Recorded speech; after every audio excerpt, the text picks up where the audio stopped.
Hello Desert. Hello Frodo. Hello Malfa. Hello Couch. Hello Grumpy Edge. Hello Laughing Pickle. Hello Frog. Hello Trash Apples. Hello Sans. Hello Ignorant.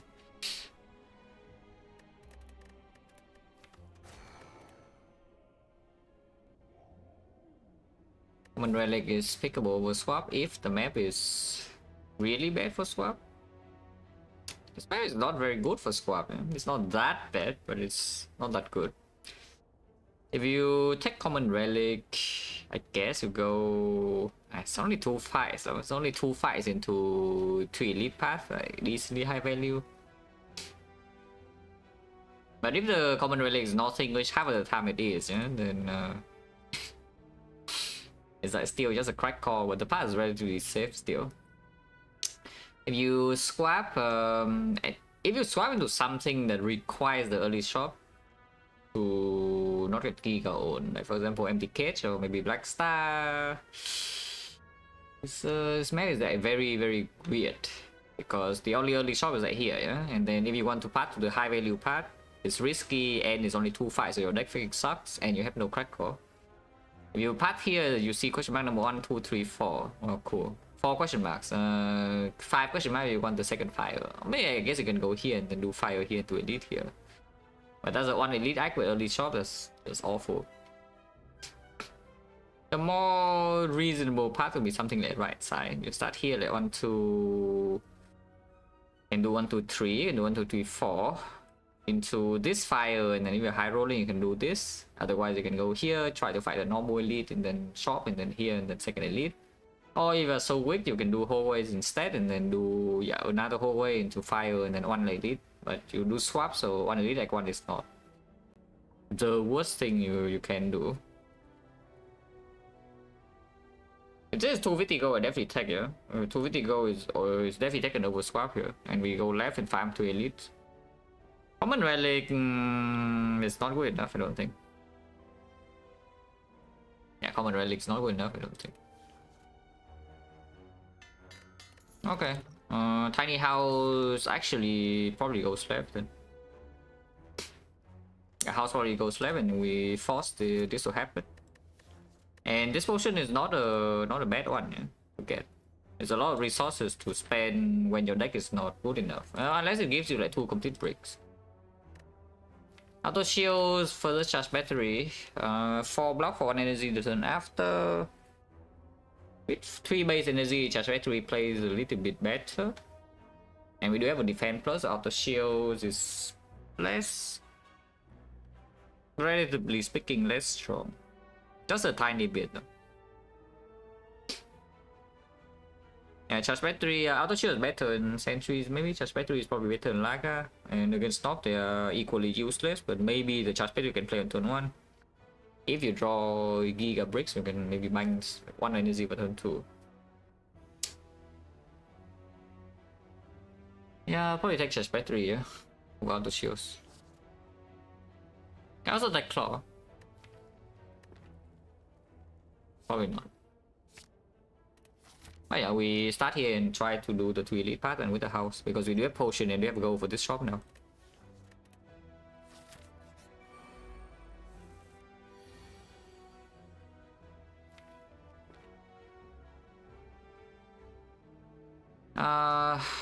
If we zap dual cast and hits tier double 25%, then we take 3 damage.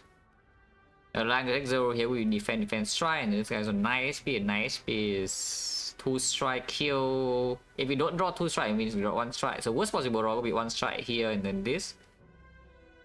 Yeah, it doesn't make sense to try for this, right? I mean, it makes a bit of sense because there are some hands next turn that we take.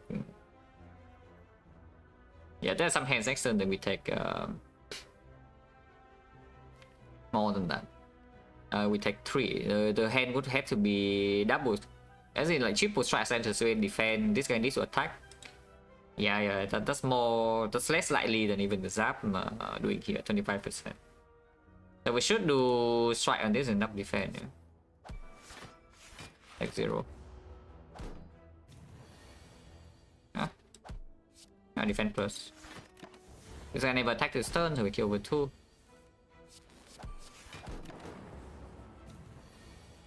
No damage taken first whole way is not bad. 10 gold. Didn't get a potion, no? But 10 gold does mean I cannot buy a relic here unless it rolls a minimum price. It is a relic that rolls minimum price. Very interesting. Now that certainly doesn't really make these fights so easy, yeah? Maybe Lagavulin Sentry is get a bit better because you can Glacier into the thing.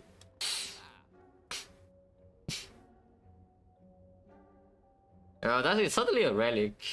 And it's not like we take these, suddenly we can go to elites always, yeah? We're just buying runic capacitor. Freaking, this is worth. How many elites is this worth? Yeah, how many elites do you think this relic is worth? Because potentially we have to give up 2 here, yeah, in order to take this. Potentially. Because I think this relic is worth quite a few elites, you know.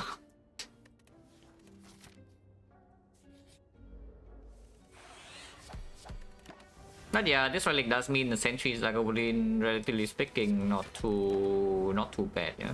And also have potion for the knob too.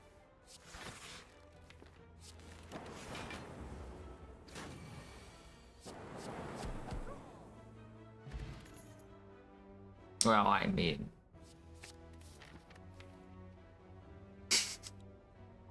I have never seen a deck that kills knob easier in my life.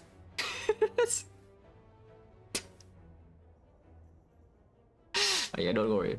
Don't worry, there's no knob. So you can take this and dodge. I think we're running in, no? I think we're running in because even if this is knob, if we don't die, like this is not knob, and we are going to be like maybe okay. And this is still easy whole way, and then we can press. So we are running in. I'm never taking this. We just brute force knob with HP if we see it.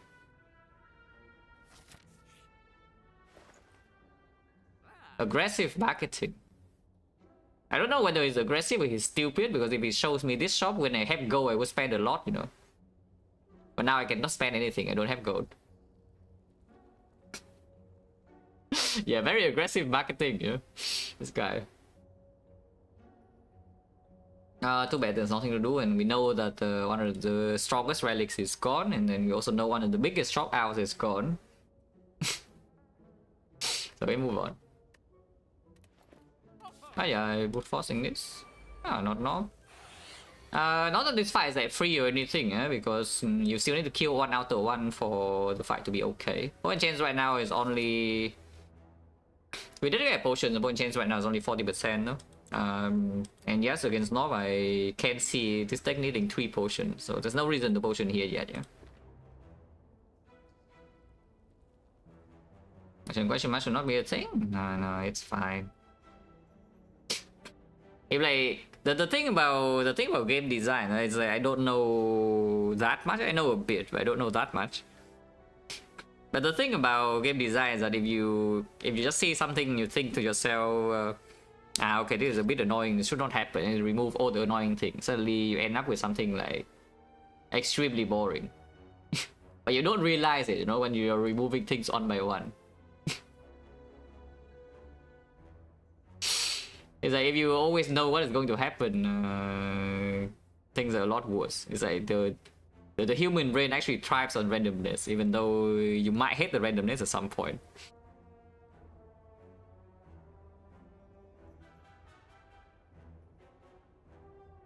This is why like you can play this game for, you know, like several thousands of hours. And not like just one time, maybe 10 times or something. You can play it like thousands of times. Oh yeah, here, what is it? That said though, I freaking hate lightning ING, so you know, the Defect is gone. Goodbye. Yeah, with that said, yeah, Defect is getting kicked out of Spire 2, so you know, yeah, good for Defect. Good for me, actually.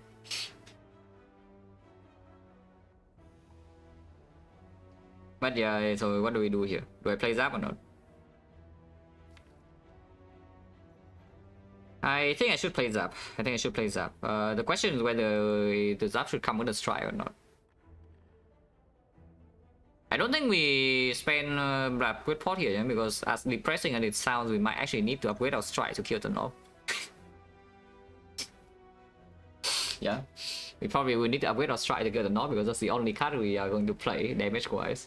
If we don't see a damage card here, and if it's a knock next floor, that is. So Zap, if it hits an outer one, is really slightly better. Yeah, I think I just do Zap. Yeah. I don't think I will do Strike though, because we do have 4 passive frost right, pretty soon, so the punish is not too big, even if we take an extra hit from an outer one. So it's Zap, defend, yeah. Okay, hit the middle, that's the worst one, very cool. Okay, bottom lane shuffle out both Glacier, that's very cool. That's not very cool by the way, in case you're wondering. Yeah, bottom lane shuffle out both Glaciers. So we cannot feel more than 4 frost, and also don't have the full block for the next time we're being attacked 20. I mean, we can still block 20 here, so we're taking 0, but we will not be taking 0 for that much longer, yeah, because next turn I don't even... I have 4 energy, I can play both Glaciers at least. I wouldn't charge battery over auto shields, yeah. But we make no progress except this one lightning, and then turn after I probably take 12. And then we take like 12 more once every 2 turns or whatever until one of them die. I don't know. Because at least it's a good thing I play Zap, yeah? If we didn't play Zap, we don't even have... it's like we don't make progress at all, you know, if we don't play Zap. Okay, still full block, And if we kill an outer one, then it's not going to be that bad, yeah? Now here's an unfortunate thing. We literally do not have enough damage to kill this in one next cycle, in the next like 2 turns. Every single landing hit, we still don't have enough damage. So this turn getting first tax. Did not draw a defense plus, but that's fine. Okay, we're actually almost every lightning hits. Almost every lightning hit. So this fight actually has gone, despite the draw, there has gone like shockingly well, yeah, until like next turn when they break or something. I did not break. Okay, chilling. This fight actually just free, because now you can see we have 10 passive blocks. When I just hit this, we kill this, and we take 0 forever. Surely I can deal 8 damage in 2 turns, right?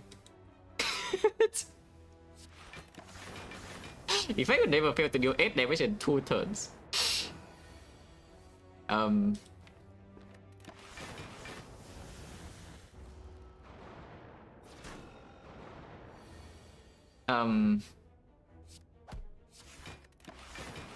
Okay, Defect has failed to deal 8 damage in 2 turns. It's still not dead. It's still not dead.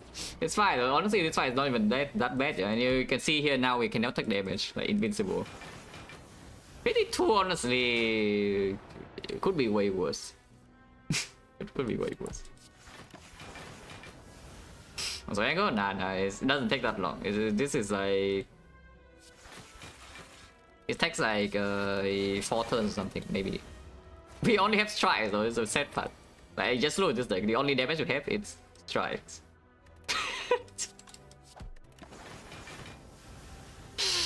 Oh, Defect. And honestly, yeah, only Defect that builds a deck like this, you know, and gets away with it. I don't know whether we're getting away with it or not, but you know. Only Defect does this kind of thing and gets away with it. Yeah.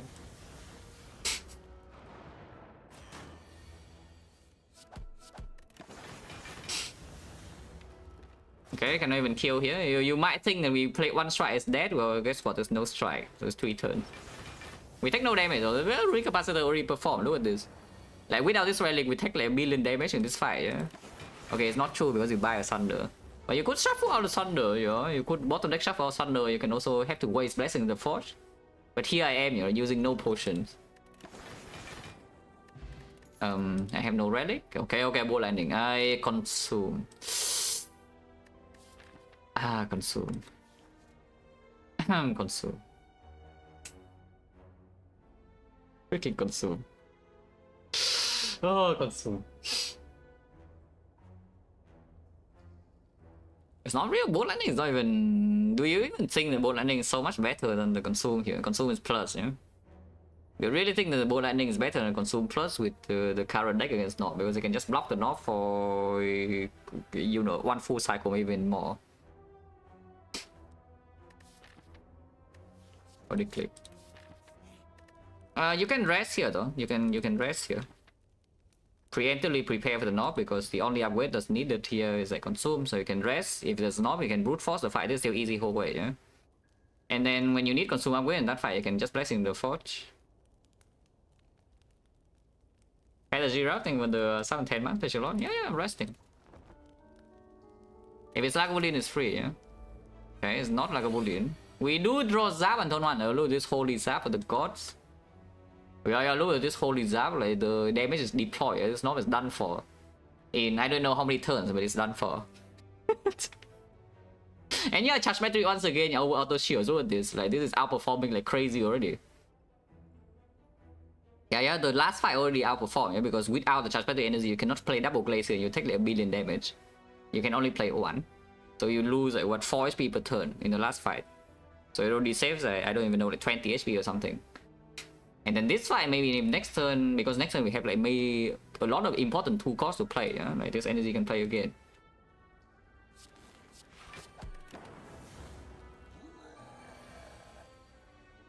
Okay, unfortunately I cannot play double glacier though, but upgrade pot this and then we upgrade the best damage cards, yeah, and then we can play the Consume. And they can also open this potion. Oh, strength pot, yo. Look at this, strike during 11. If I even need to use it. This is still easy whole way, don't forget. And this is not Knob. We know for sure this is not easy, this is easy whole way and this is not Knob, yeah. So, you know, this fight is like free. I mean, this is definitely played. Yeah, it blocks like 6 more per turn and it only costs 5, it also deals damage. So there's no way that's bad, that's just positive. Yeah, I don't think I even care about using Strength Pot here, to be honest. Even if I use Strength Pot, and how is it? We are not going to play dual cast here, yeah? Next turn just Glacier Strike. Maybe a Glacier Defend plus, but probably Glacier Strike.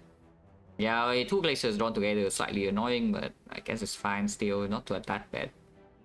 So Glacier Strike, we deal like what? If I Strength Pot here, we deal 11-11 and then 6-6-6. 18, 40, 36, 36, 28. 28 is not that easy to kill, huh? But it's killable sometimes. And the Strength Pot is not... I mean, I claim the Strength Pot is not needed for the Hexaghost, yeah? So might as well use it now because there's no... Yeah, I mean, there's no real fight that uses after this.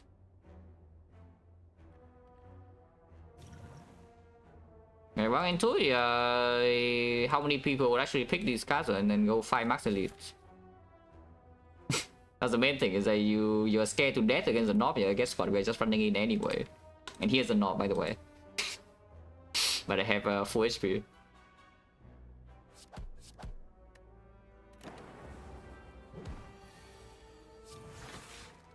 Not full HP so much longer, but I never die here. Yeah? We have way too much HP, basically too big to fail.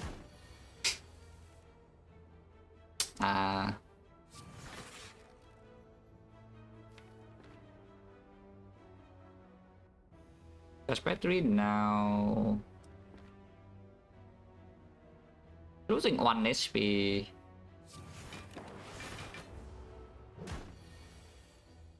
Yeah. And now it's dealing 20. Look at this, and we block 20. It's dead next turn. The Strength Pot didn't really do anything, it's just wasted. Fine. Now we are upgrading Consume. Frost.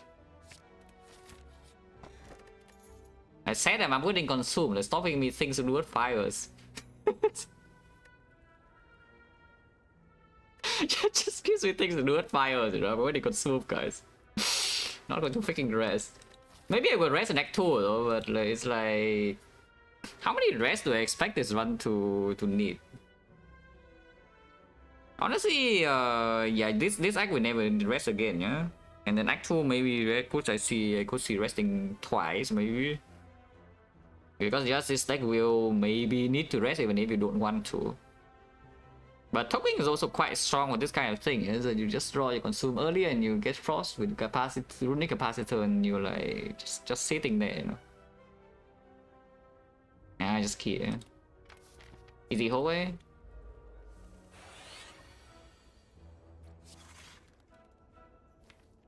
Frost. Dropping 100%, I do what is strong. Guys, there's no such thing as 100 or 0. It's actually, there is such a thing as 0. It's if you don't like squat, we just not. But right now I'm doing what is strong, not that I'm forcing myself to squat or anything. It just happens that this is the best option, like basically every single run. Unfortunately, which is why I hate the swapping for the most part, you know, in the first place. Is that the moment I start swapping, it will just happen every single run. Because every other option is trash on this character.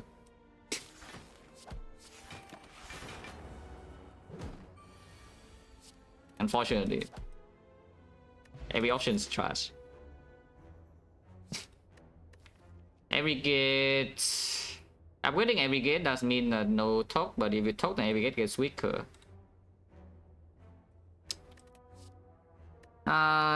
Scheme. This deck already is super energy hungry, but at the same time, the quality difference with the cards in this deck is extremely high. Yeah, the card quality difference in deck is very high. The difference between base cards and the off cards are massive. So you can actually spend 1 energy. You can justify spending 1 energy on the scheme in order to not have to play base card. Which option is better? 7 marks for 250 gold. That's it. Without talking about the map, if you factor in the map, then maybe there are some other options. It's like sometimes you can take uncommon colorless, sometimes you can take rare relic for max HP, sometimes you can take like gold for other downside, for example damage for gold, maybe curse for gold as well, depending on the map. But in a vacuum with no other context, only 7 marks for 250. Every other option is worse. Also, I haven't seen 7 marks for 250 like a single time, and I don't even know, like 30 plus runs now. It's not that rare, guys. It's not that rare, but I haven't seen it in like I don't even know how many runs. I've not been rich from Neo yet for a long time.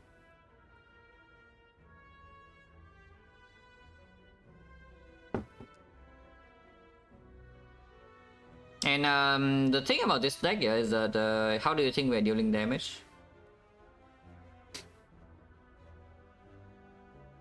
To be fair, void question mark quite a bit. Why is that relevant? Huh? Wait, what does that have to do anything with the Neo bonus? And also, like, please don't freaking run into Act 1 question mark, yeah?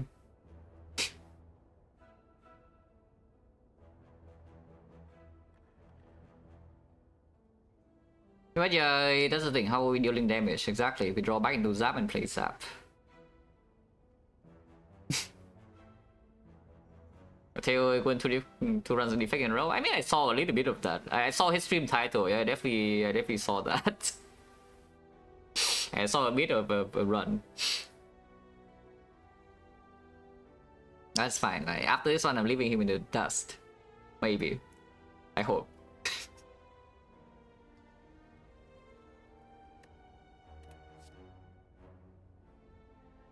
But yeah, they just scheme, man. They just scheme. Relative value, aggregate and scheme later on, not too different, yeah? They're both strong, but aggregate needs to upgrade slightly more. Now, of course, with the draw pot in here, the aggregate gets a tiny bit stronger right now, but I do think this fight is actually kind of dangerous. I don't think this fight is actually dangerous. And scheme, I think, yeah, scheme's better here most of the time. Like, of course, we can also draw, for example, like the scheme, and then these three cards freaking stuck together, and aggregate is like giga chilling, but the scheme is just garbage, yeah? Because we cannot play. We have to choose between one of these three, and I'm sad. Actually, turbo here is okay. Turbo, as long as I can keep my draw pot, it's probably going to be picked. Because yeah, turbo right now plays fairly often already. Like it plays on the scheme turn, it plays whenever you draw 2 of these together. Oh yeah, go here with the soon.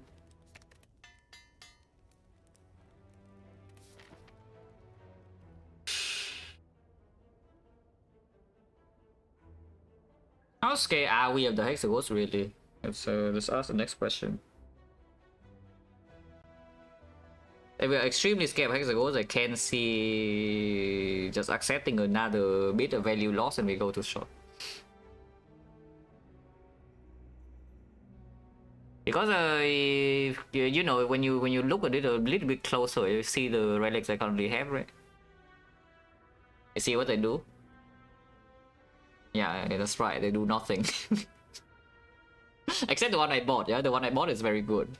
But the other relics, maybe not so good. Also, we have a key.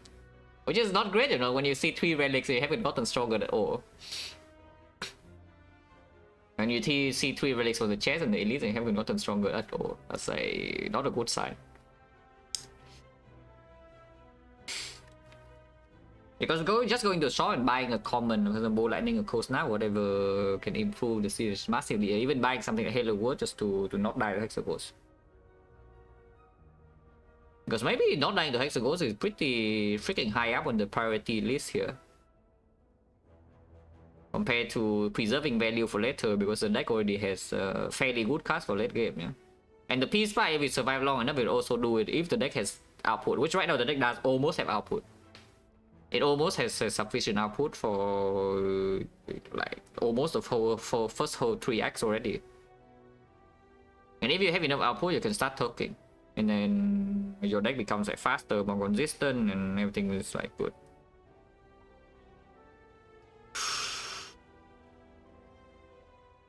Yeah, I think I'm scared enough. Yeah, let me just go to the shop. Guardian? Nah, no, Guardian doesn't do anything. I think I probably take like, I don't know, like 15 damage to Guardian turn 2 and then it never does anything again. Sometimes I even full block Guardian turn 2, yeah. And I have more than enough HP to take the full 36 to my face. Estimator when the Prime Sun 2 months special load.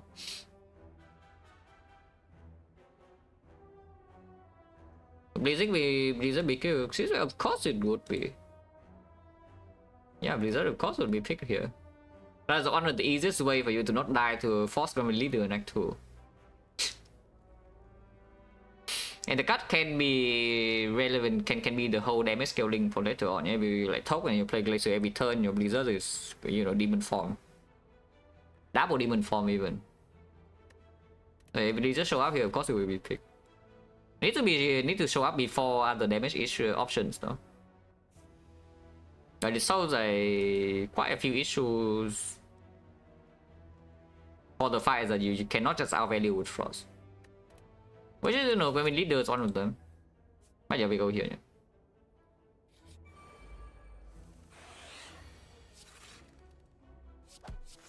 Can you kill a mushroom? The answer is no. By the way. And now once here you see we already have to choose. If we get here will be worthless, our deck is not big enough. So how do these things die? I don't know.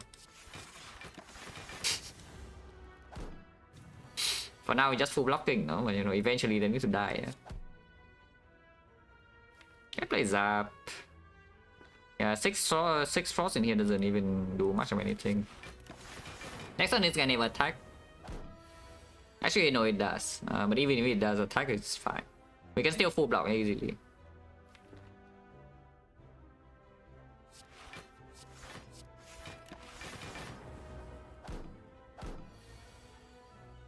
Yeah, now I can play Consume. And you see how dire our damage situation is, yeah? Which is why maybe I should be a little bit scared of Hexagons. Yeah, you see how dire the damage situation is. This is, I don't even know what turn this is. And the mushrooms have 10 strength. I mean, I haven't taken a single point of damage though, so we block just fine, yeah? But the mushroom have 10 strength, I have dealt 21 damage. In I don't know how many turns.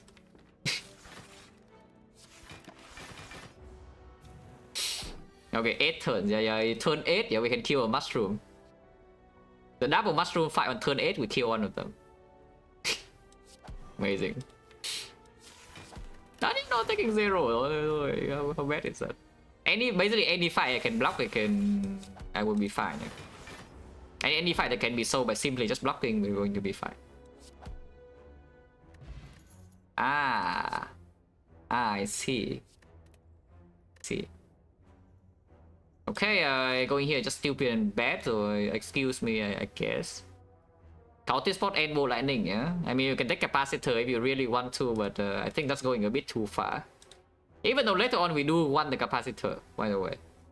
Lakuroting with the red low at this deck, isn't it beautiful? I already killed Nog. Yeah, I killed Nog with my 76 HP.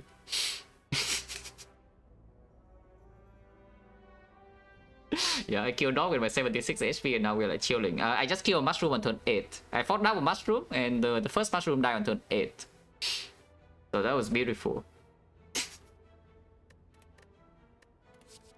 But yeah, Bow Lightning should probably be picked. If I take the Bow Lightning, do I even need the Cultist spot anymore? Because this Bow Lightning is, you know, pretty freaking sick damage.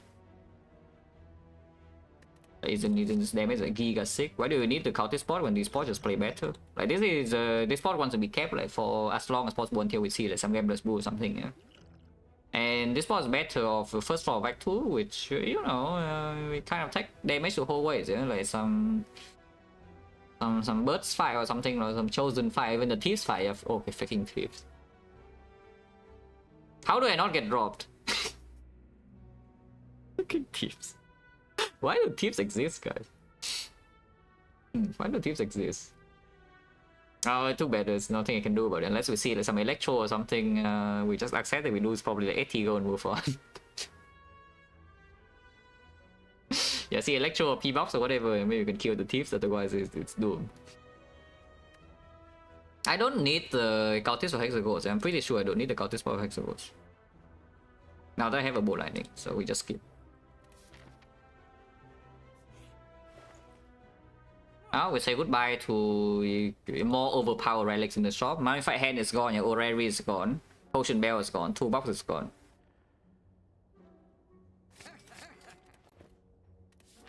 Frost.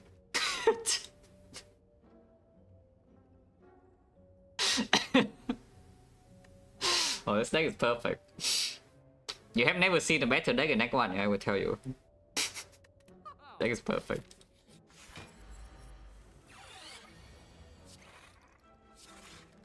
We missed one Glacier, yeah, guess what? By the way, this guy is never doing anything. He's going to get E2E. In fact, I can play Zap right now. Next turn we play Cold Snap Glacier and just press end turn forever.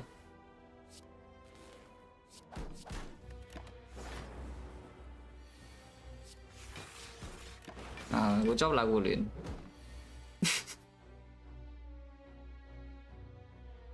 I can play Stride to speed it up a little bit. Can play Consume though to accelerate damage even more. That's crazy, right? We gain 3 damage per turn here. Look at this form.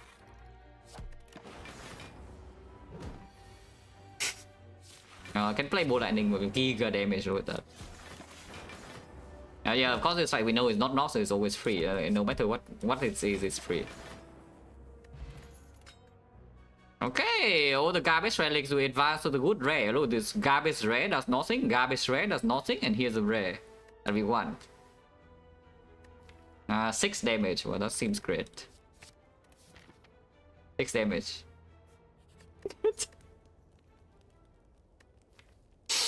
Okay, we transform and try and go snap, yeah, because I'm taking the strike here.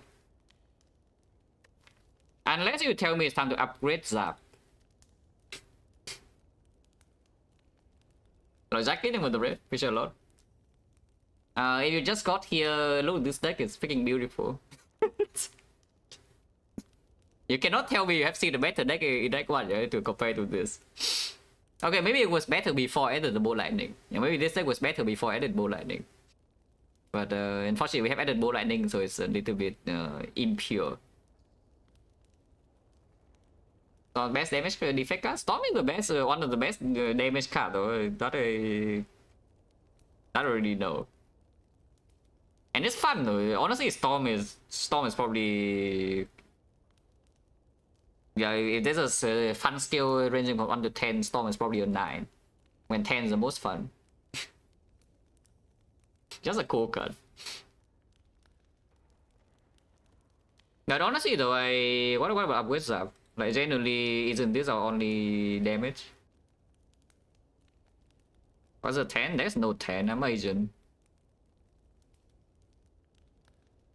Like, what do you think? There's no 10.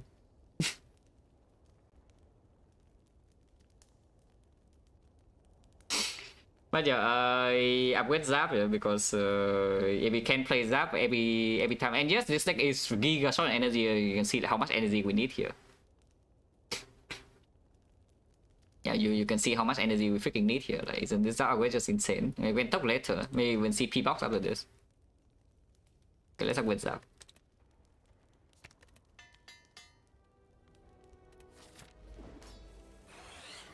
Yeah, like this is exactly what I was talking about, is that we just draw this kind of hand and cannot play anything.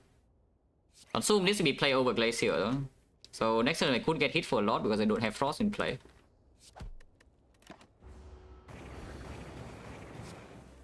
Okay, so what's the conclusion? This deck does not have enough Frost.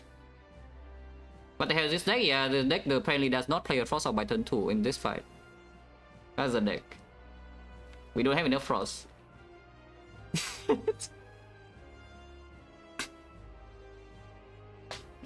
It's fine, okay? There's no way we potion here, yeah? Honestly, I don't think we need to play the boat lightning either, but let's play boat lightning just to be safe. Let's play boat lightning just to be safe. So I charge battery boat lightning.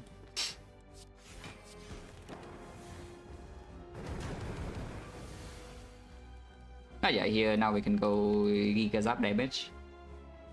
What's order? I think I want to space them out a little bit. I think I want to space them out a little bit, so let's do something like this. I want to consume one more time, so like maybe like this.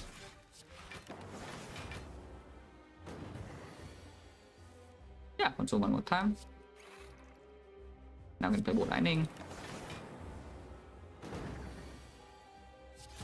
Yeah, and because we space them out, I can play more Frost without evoking this lightning, yeah, and keep it for a bit. Yeah, nice burner. I mean, we know burner always miss here. If I skip right now, we shuffle out 4 cards, otherwise I shuffle out 2. We can bunker up and block Inferno, yeah, pretty easily. Damage is pretty slow, but it's not that slow because we have 2 lightnings. Basically, my question is, should I play any card draw here or not? Because if I scheme here, there's a small chance I shuffle out 3 Glacier and suddenly maybe Inferno is the problem. I don't actually want to go ahead now though. So what if I just play double strike end turn? I should probably just play double strike end turn. Next turn, and we can play like, I don't know, Glacier Zap or something, or Zap Cold Snap. But I think in order to prepare for Inferno, I change to 3 Force or Lightning next turn. Yeah. Not now though. If I change now, I just lose damage.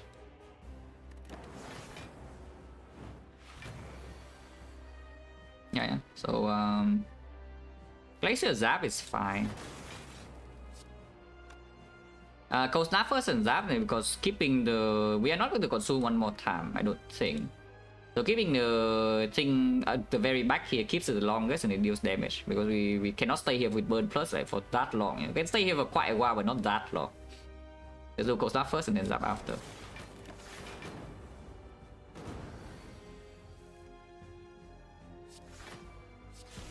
I guess now we can still consume. Next one never really die. We have 47. And you can see the lightning damage, which is the Zap is green. Okay, do not draw any Frost, so we take a bit of damage here. Actually, I don't. I block like 42. And yeah, the lightning is going off, yeah. Can consume once more here, because this doesn't eat the lightning. And with this draw not consuming, yeah. Or just bad. If I can kill this turn would be nice. That seems a bit hard to do. I guess if I scheme into Zap, can we kill or not? If I scheme into Zap, we actually kill, right? Okay. Yeah. Ball landing zap, do a cast, and then boom bomb is dead. But on 5, perfect. Pretty easy fight. Cause us to deal 11 damage for 1 energy. That is not Electro, by the way. Electro would be probably the best one here.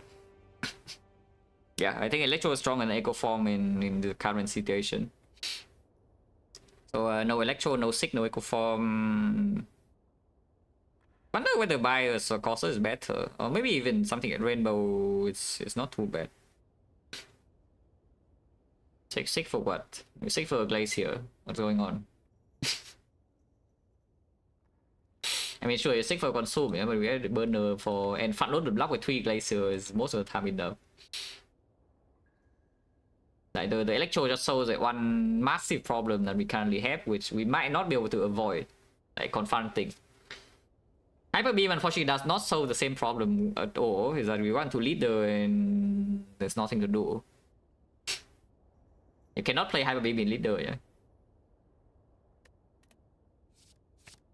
Fear Potion to actually kill a Slaver at some point, it's a thought. But it's harder to use in both ways, and I think I still want to keep the thing. Yeah, Burner turn 1, Block Pot turn 2. Fear Pot is for the Thieves. We do have Corsair against the Thief now, so we just kill the Thief, right? That one Thief. We can kill 1 Thief. Probably not 2, but we can kill 1 Thief.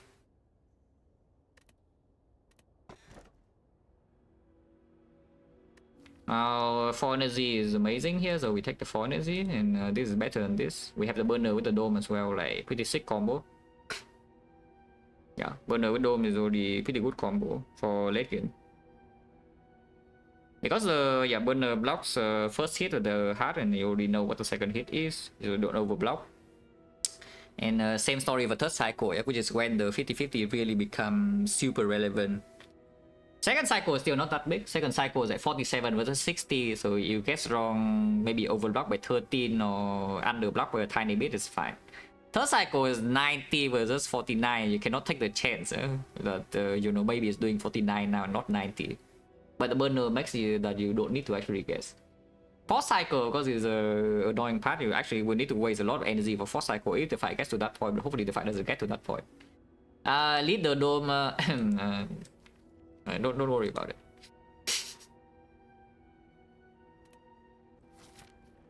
The Champ don't have a Dark Orb, so even Champ is not dead yet.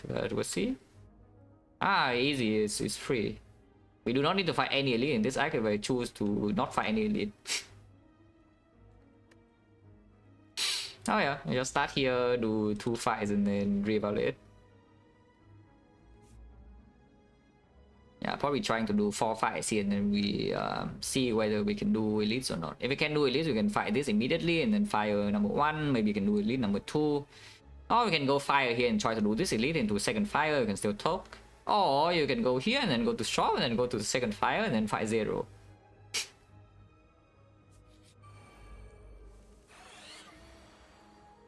Hopefully you can get back 40 gold. I'm not overly optimistic, yeah, about getting back 80. It is freaking impossible. But 40 we can get back, right?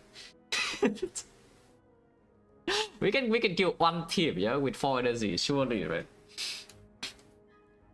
But yeah, Glacier Cold Snap Corsair is pretty clear, yeah, on the left. There's no real other line.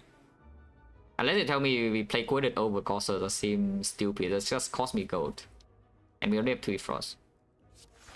So if I draw Consume is enough, if I don't draw Consume is only 2 block anyway.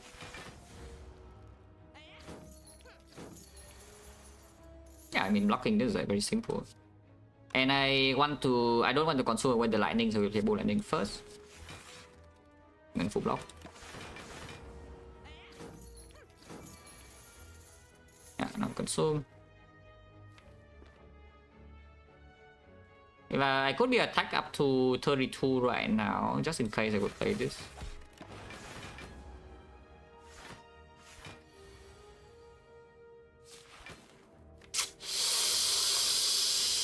My god!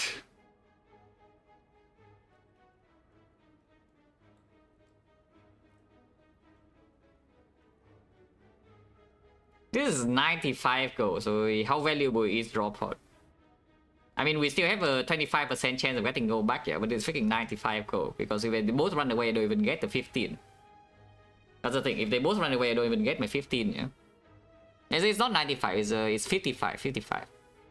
It's 55 gold for a draw pod. God. No, would have hit. Actually, it's only one hit, so we don't know whether the second hit would hit or not.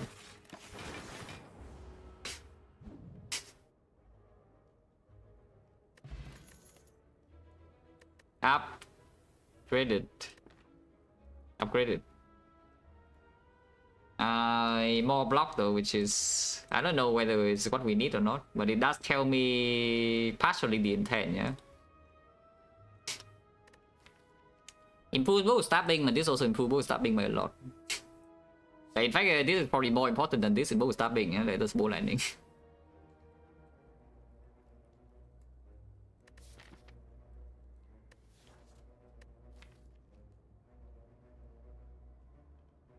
I go for work slightly better with expensive cards in the scheme.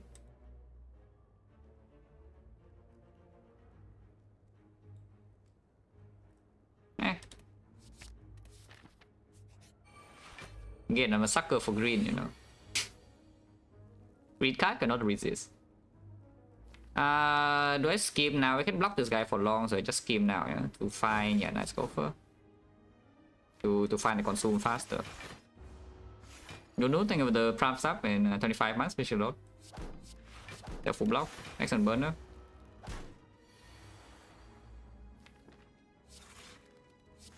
Okay, can never take damage after next turn, yeah. Playing Zap here, it doesn't actually do anything, but you know, maybe we redraw top deck an off card and you can keep the lightning. Yeah, like that. So Glacier first and then consume. Oh, you can play 17 damage, but Glacier first consume is like better. Actually, I can still take damage next turn. This turn. Not really. Need to consume one more time to be safe or rotate everything to frost, but you know, I think blocking 20 passive is good enough, yeah.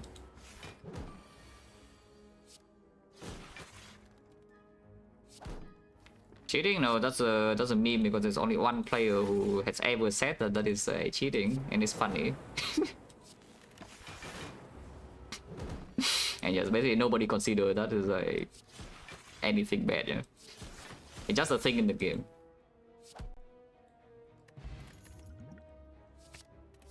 Say no more.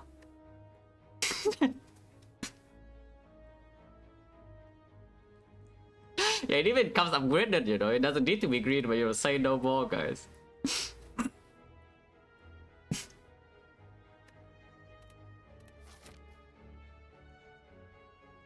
Okay, so what does this say? Does this make me delusional? Hey, you're not green? Of course, it's like the best damage card ever in this deck, man. Of course, you click that.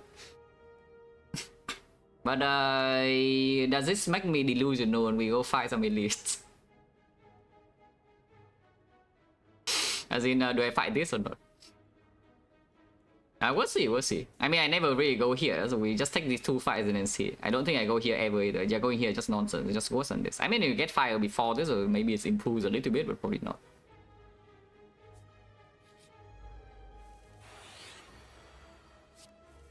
This fight is slightly problematic.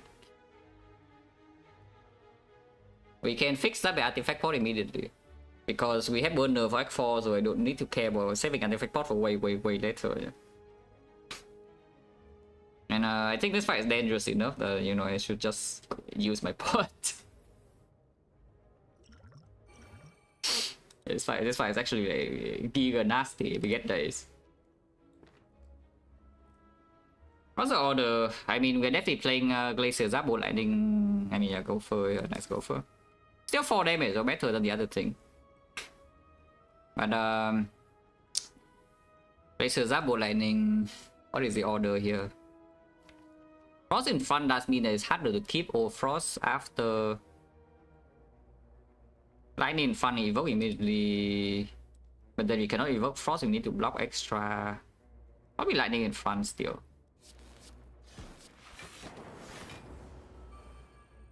It does mean that we play Glacier first and then consume after.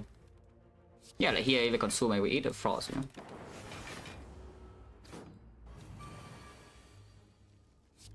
Okay, not running consume, that's fine. Yeah, look at this blizzard and how fast it scales. It is weakened, yeah. Turn 3 weaken is already doing like 15 AoE. Wow. Pretty and yeah, now that I have killed the cultists cleanly and get myself in play, I think I'm not going to take damage here. That's not bad at all.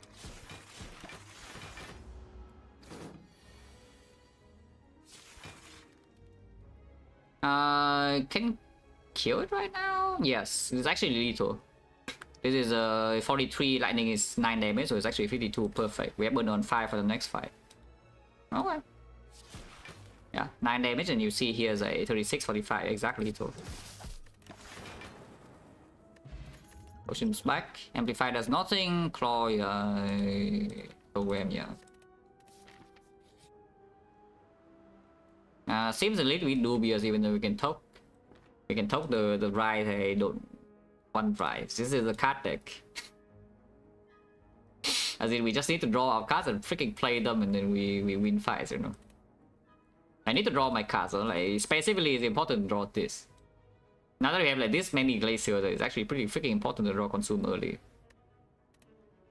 So token base card is relatively speaking stronger, yeah.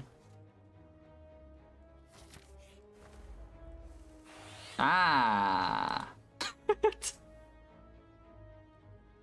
Yeah, artifact pot is here again. Also, we know the burst buffing, and that's actually not very good, by the way, but you know, it's fine. Yeah, we know the burst is buffing, yeah. And I'm floating 1 energy, but consume must be played, not the glacier. But we have plenty of frost here, so hopefully we do draw onto them.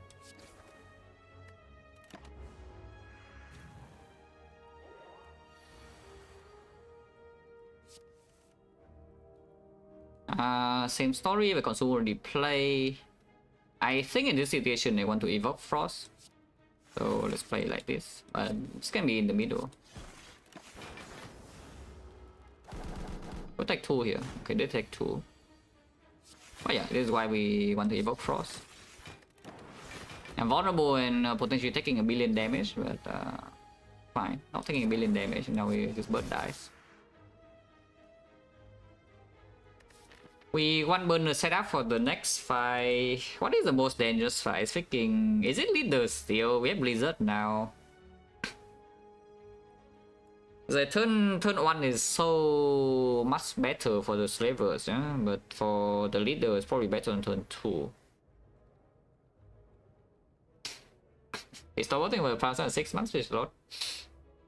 But leader is probably better than 2. We have 5 permanent strength. You can choose to have 5 permanent strength in the elite fight. Probably still set for slaver, yeah, on 5.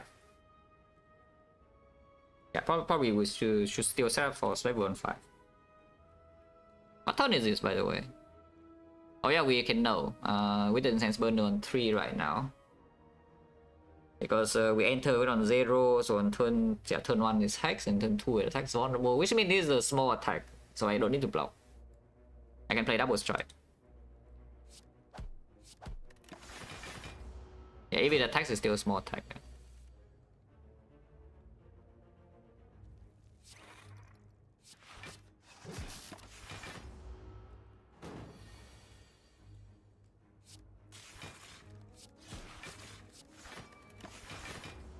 I stay over 6 more turns.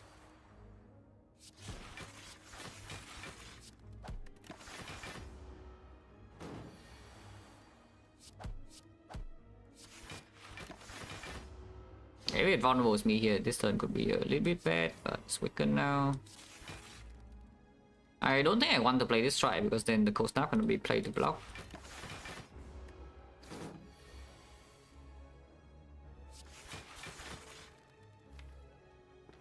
Yeah, consume still worth it.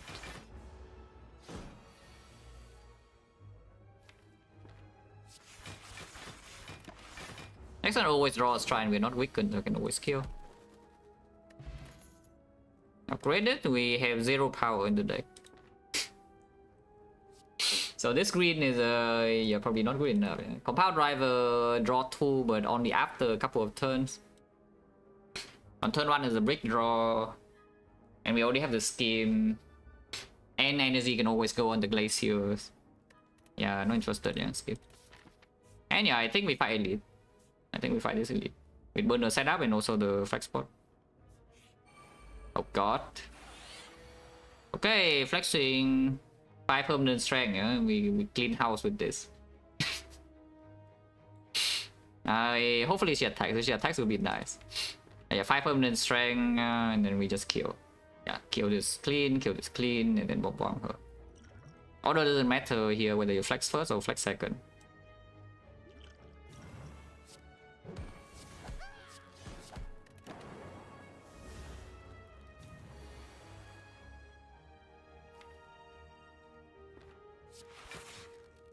I have no idea what she's doing. If she attacks would be nice. She did not attack. That's less nice. If she buffed this turn, we do have the turn dip. Okay, this one she always attacks for 48. We, however, can block. Yeah, and you see Blizzard, that's kill the Fat Gremlin still. Does make this guy angrier, but that's fine. So it's 48 on her, we already exactly full block that, and this guy is dealing 7, so we're taking 7 damage. 7, fine, I don't need to block for it.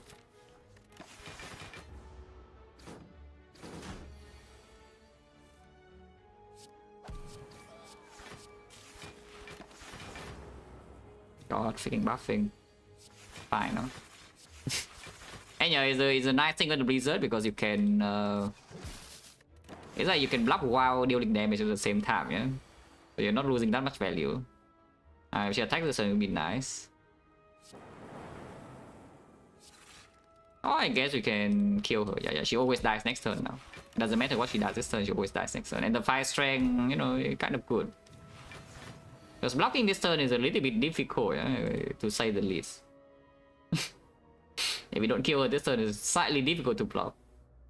How much damage am I facing here? It is 20 strength or 78 damage from her. And then 15 from this and 10 from here. So we are facing 93. I can kill a Fat Gremlin, but only because I have 5 strength. Without the 5 strength, I guess I can still kill because I'm wicked. I cannot kill here if I don't have the 5 strength, so I actually need to block 93. And I block for like how much? This is 16, 41, 41, 46. I would not die. I would go to 2 HP. If I use potion, you go to 14. I die.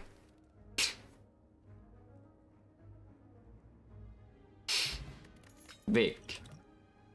And we get this back. I have 0 interest because we are going to top cards, not going to upgrade. And then if we top cards, then the thing also gets smaller. And I already have Blizzard for champs, so I don't need this garbage darkness, yeah. So skip and go here and talk. And now I have go for shop. We already missed the strong shop relics, also I don't even know what else is here. We already missed like, so many strong relics from the shops. Like Potion Bell is gone, Mummified Head is gone, Orrery is gone, Toolbox is gone. Okay. Not trading for bites, and also we don't really see bites anyway. Attack strike. Defense, Titanite maybe? Don't even know. Yeah, these are definitely worse than the things we have missed. A Gambler's Brew. Gambler's Brew.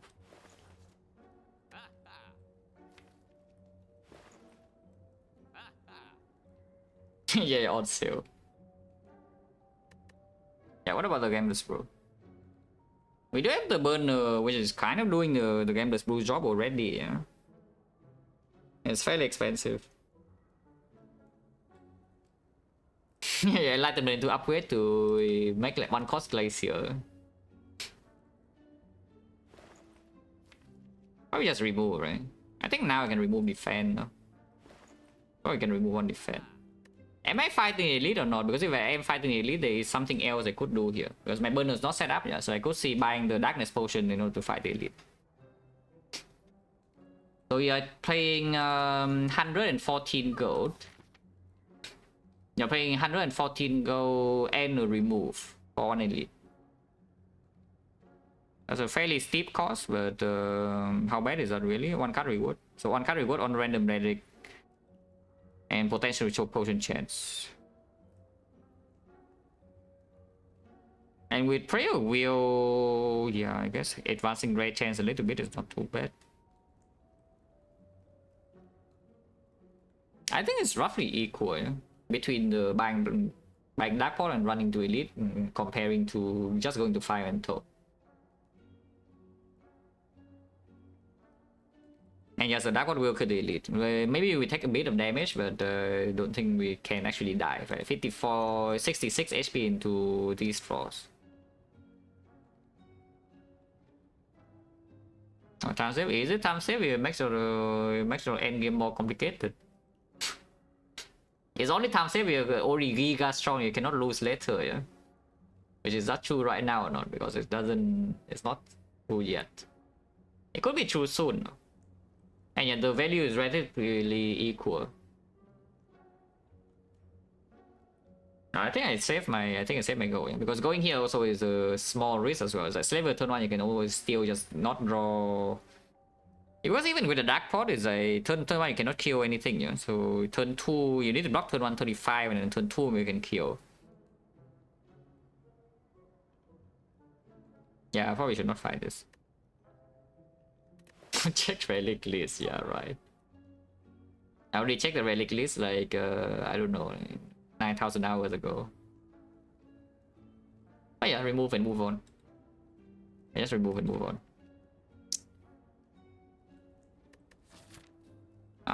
Could be more chosen. How scared am I of something like Retomancer, Transient later? Not scared enough to keep stride, right? Just keep removing strides, yeah? Yeah, keep removing strides. Yeah, I don't need to. I don't think I care about the Gambler's Brew enough either.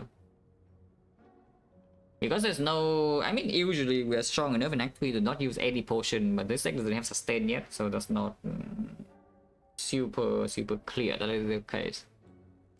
I would still like to store some gold. Yes, it's not totally clear that I can do Act 3 with no potion use ever, you know? Oh yeah, we go here. This way is better, right? Because after 2 fights, if you still want to go 2 question marks, you can go 2 late question marks anyway. But if you want more pre-workout reverse, you can go here. Basically, if you see good enough cards already, you can maybe farm some question marks. But otherwise, you just go 3 fights. This way you can also do 3 fights, but you get question mark first. I think hallway information is more than question mark information, yeah? Because here, if you see outer here, for example, you can just take the outer damage and maybe go left. If you're scared of the risk of death here, but you see outer here it gets dangerous almost immediately.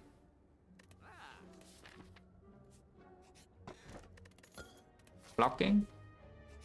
Blocking. With the smooth stone, removing strike gets stronger as well, yeah? I would think I have Blizzard here, I guess. Could be taking damage this turn in both attack, like 11 damage. But that's definitely not enough to use block pot, because it's not guaranteed damage. Or the Glacier... probably lining in front. Even if she buff this turn, she doesn't attack next turn because we deal enough damage. We deal enough damage to force her to heal. So probably lightning in front then.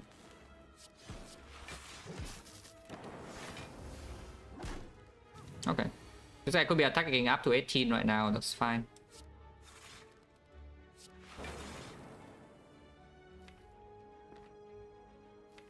Don't think I want to even do a cast this though. Okay, she attacks and yeah, this she can attack this turn now, but we don't really care about that. The fact that she attacks is better because then this guy doesn't have strength. Next time we could be attacked for a lot, but Burner is here. Yeah, she heal and this guy is blocking. That's fine. I think I just kill Blizzard now instead of consuming more. Oh, what? Probably wrong. Probably should still consume one more time. Now we can stop. Consuming twice is probably the sweet spot for this.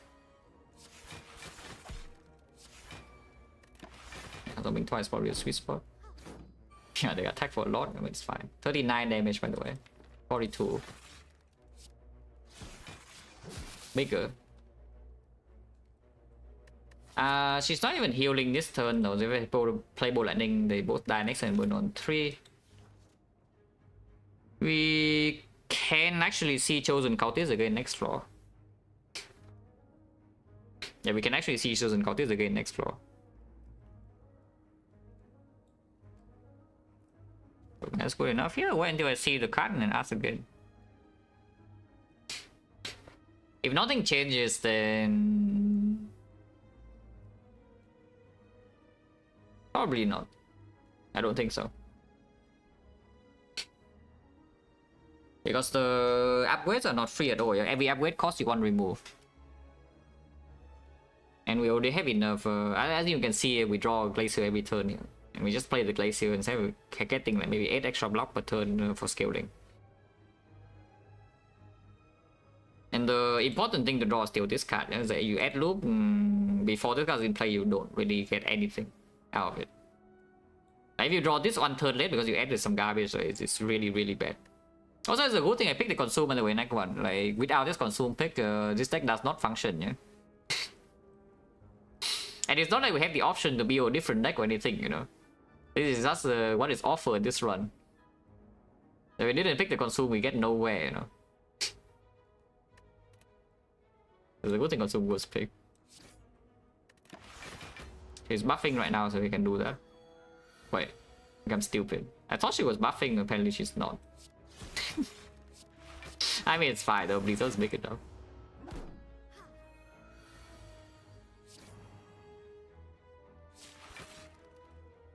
Next time actually you can kill both of them.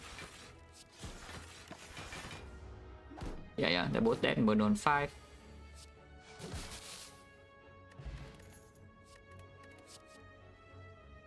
Up. Radiant. Does that do anything?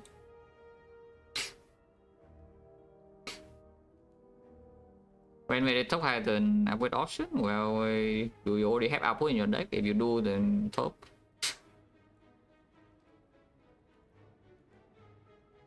Yeah, if your cards are sufficient by on their own, then just top. Basically, if you just need to do your thing slightly faster and your thing is good enough, then just keep topping. It's just strong. Does this even do anything? We have the dome, so it's already a little bit worse, yeah? And we have the burner, which also makes it a little bit worse again. And then it delays my focus. I think it makes me lose time. It will be essentially an apparition, no? I mean, it's not apparition. Apparition is better, yeah, because apparition is stuck with burner. But like, it's green right now, and Act 3 I'm going to a lot of hallways with prayer wheel, so here already 3 fights. And with our item and the prayer wheel, we probably will not. I mean, I guess I can still see this question mark first, then we decide.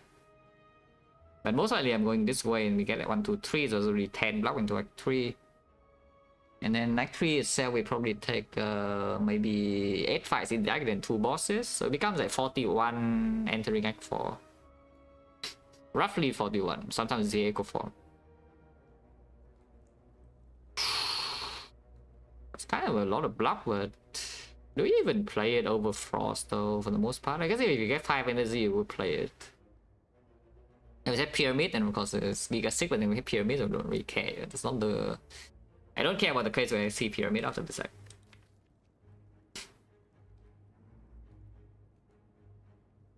I mean, it does buy you... I see exactly one case where it plays really well, and there's only one. Is that we are bottom decking our Consume, and it gets drawn exactly on turn 3. I guess maybe you can draw on turn 1 the Sphere and Shield, we lose the 50-50, the Shield attacks, and then it can block for you, and that's about it. But then Glacier still blocks 12. Defend blocks 6 even. So yeah, I need to bottom deck Consume already, and then it needs to be drawn turn 3. Then it plays. Every other case is just stuck in my deck, right? Doing effectively nothing.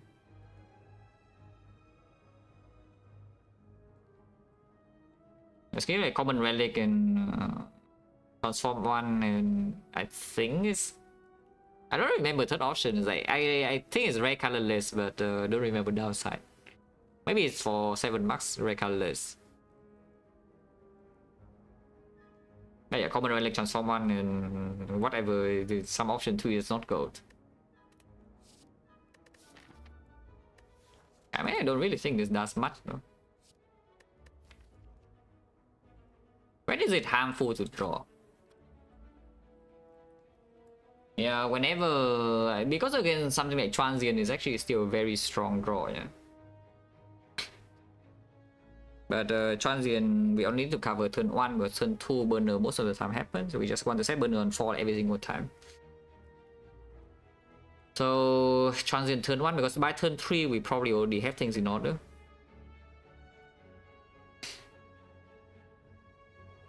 Yeah, so it's just like, doesn't play that often, and it just costs me to consume draw sometimes, and then it's bad. The hand of giant hand is exactly when you don't want to draw the algorithm. Unless that is asking for the, and unless I was saying that okay, it's a fight where it's harmful to draw, because yes, it is harmful to draw the algorithm in a giant head fight in this deck. Because the goal in giant head fight is that we play consume twice and we win the fight. Yeah? So it can never deal damage. So we need to draw see the consume 2 times. Then we block 70 every turn easily. Yeah, I don't think I want this. Right, freaking green bed. The hologram, however, I don't mind though, because we can hollow the consume. Hollow Blizzard, hollow consume, hollow glacier. Like 1 hologram still very good. I mean, I did say we can see Chosen Cultist again, but good news I top deck my core search again. It's really Chosen Cultist, Chosen Bird, random fight, and then we see Chosen Cultist again, yeah? Like freaking hell, it's like... we artifacted all 3 Chosens, though, so you know how bad is the Chosens really. Leader we did. I used the flex spot, we had 500 strength and we killed the leader. But yeah, like this Corsair is freaking hard carrying. Yeah? I don't even know how many fights already. The 2 chosen fights and then the leader fight as well. It's like 3 fights. It's just hard carrying. Killing the cultist is not so super easy here though, because the Blizzard is really not drawn, but the block is just fine. Yeah, you see, block is just fine.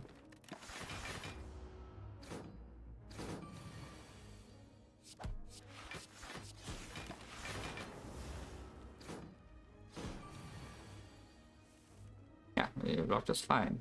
No problem. I can only do 31 maximum, so it's full block. Then burner for next fight. What's the worst next fight?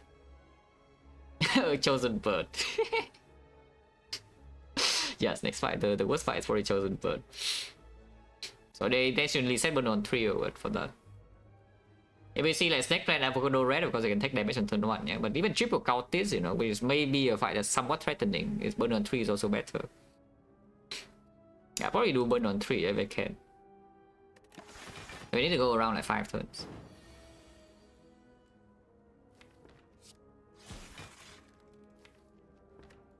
I think I just Hollow Blizzard now to make progress.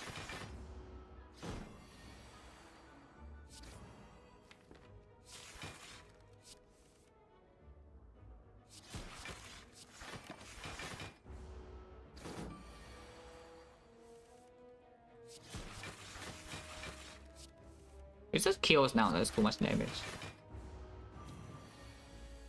Okay, Lightning Orb here is very good. Lightning is dealing 9 damage, so it always dies next turn, yeah. And we full block this no matter what. Yeah, put on 3.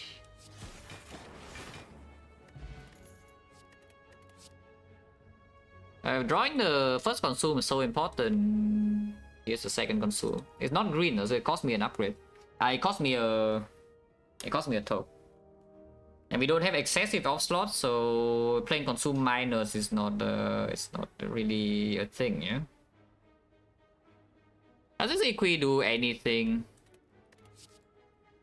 And does this Equi do anything? Like real talk, what does the Equi do?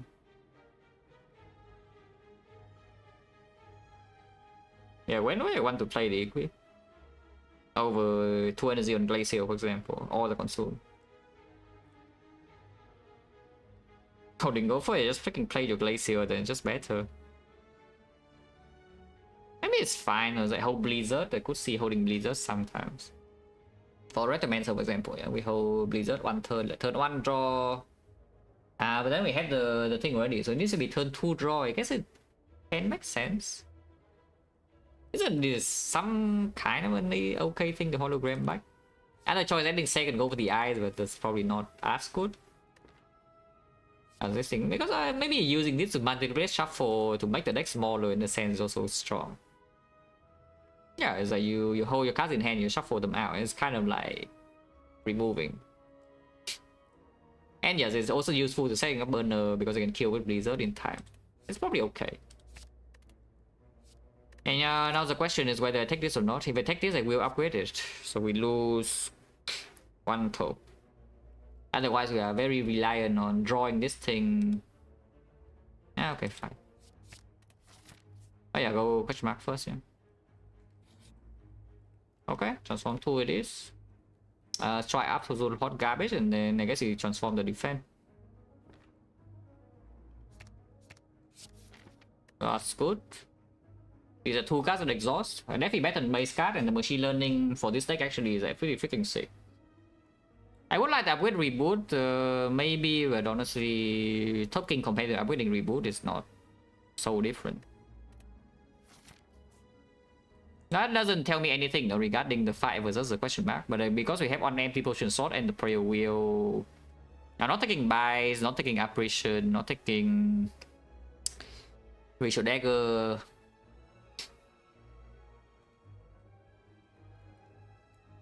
Also, I'm already seen outer is still bad.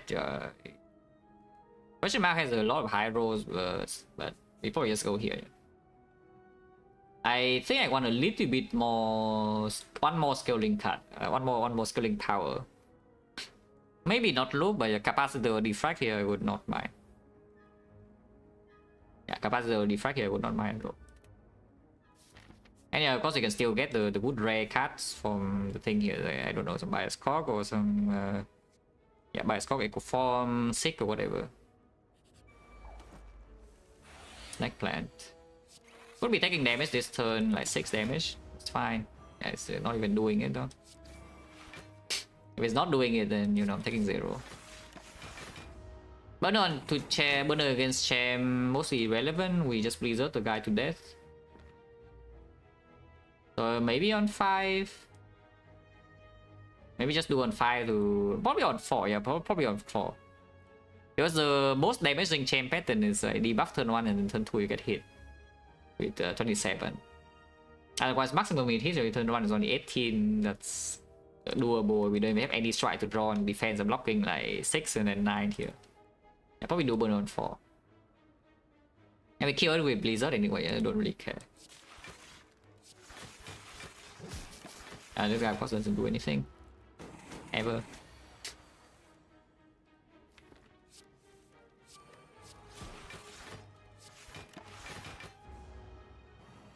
I mean, it weakens me, I guess, which is mildly annoying.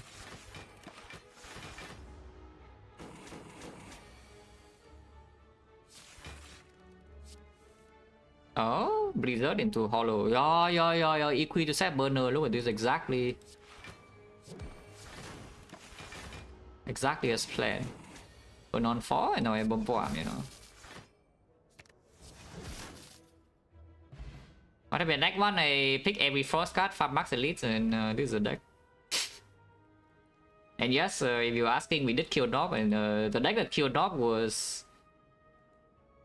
It didn't have Coeded, right? Yeah, I think this deck was what killed Nog. Is that the Consume 2 Glacier...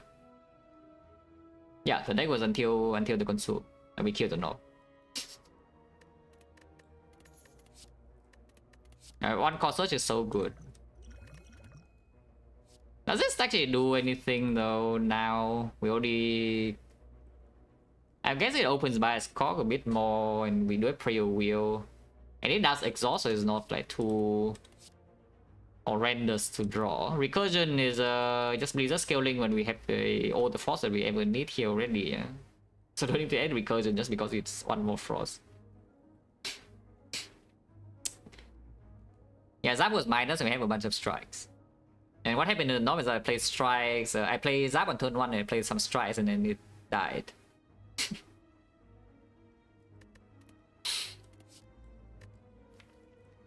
Second call search is kind of like the genetic algorithm, except it doesn't. It's worse.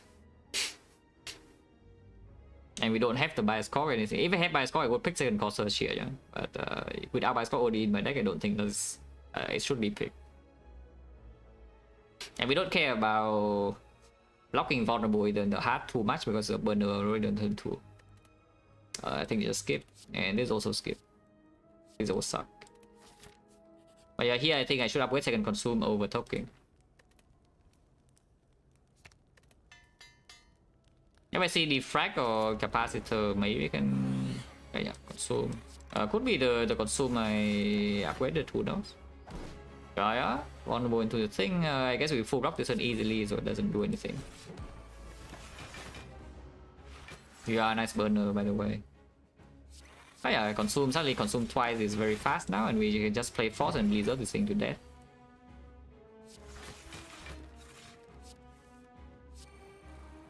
Can play a reboot now to exhaust. 32, so he doesn't get through this block until he gains strength, and even when he gains strength, it doesn't actually get through my block. Because we draw 6 per turn. Yeah, he buffs really freaking fast, but we do also have Gopher, and I just keep blocking because every force in here blocking 11, we have turn it.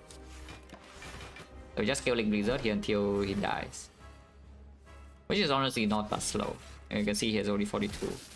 Save the hologram for the blizzard later on, probably. Best red card from right now, maybe it's Echo Form now. Maybe now it's Echo Form's turn. So yeah, Echo Form 6 by Cock should definitely be best 3. I think Echo Form's number 1, but number 2 I don't know. Yeah, number 2 unclear. Between Bias Cock and the 6. Probably Bias Cock is still stronger. Yeah, Bias Cock is probably still stronger. Liquid doesn't even do anything. But Reto, we have Blizzard and Burner, so I hope not.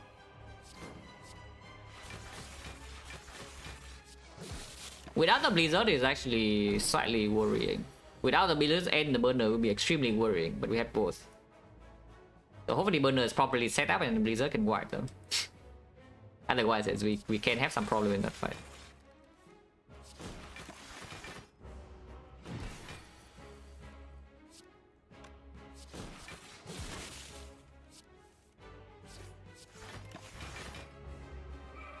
Burner 7 act 3, probably on 4, yeah, 4 for Darklings. Oh, Walker's 4 is probably better as well. His shape would be better on 5. And it's not like blocking shape is so simple, but the shape patterns are more predictable because the exploders always attack, so you can use block point if you don't block enough. Also, it's like positive here to play, but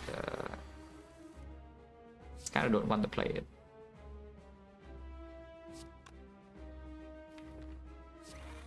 Okay. Blizzard deals too much damage now, it will split, so we don't play Blizzard anymore. Until it either kills or whatever.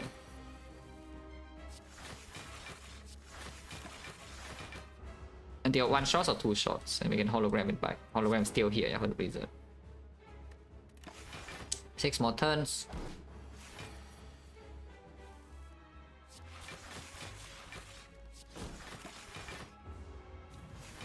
He finally buffed strength, that still doesn't do anything to me though. Not the biggest attack now, 33, right? So we perfectly full block even without playing any card. And yes, of course I can play a lot of cards. For out. For in.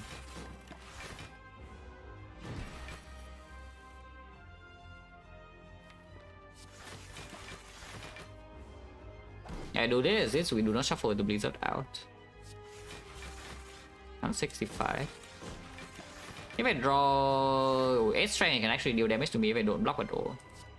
Okay, Blizzard here, we just kill them.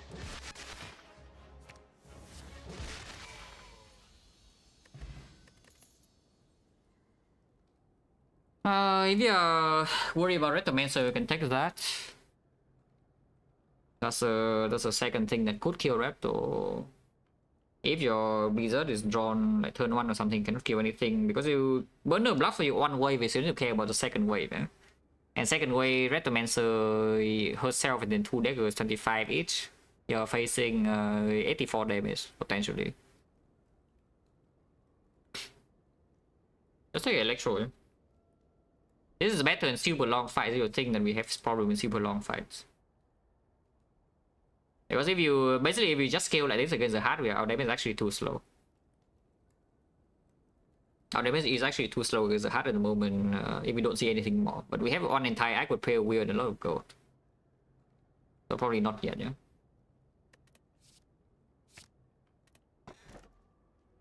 Wow, P-Box for 3, that's amazing. Hammer is fine. Joker is also fine. Joker, but kind of free.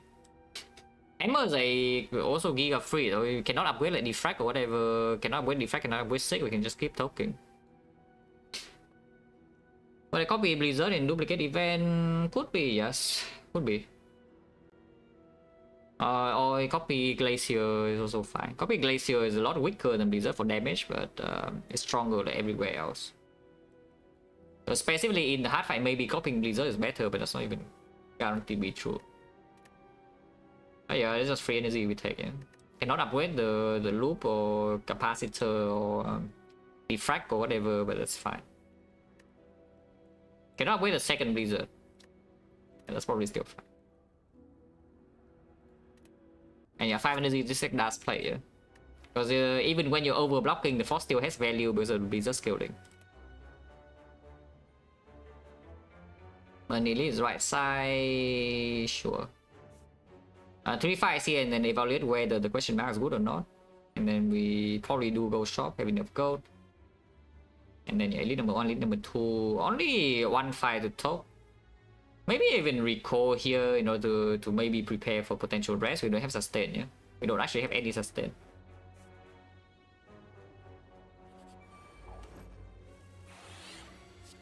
And 5 energy is kind of a sustain.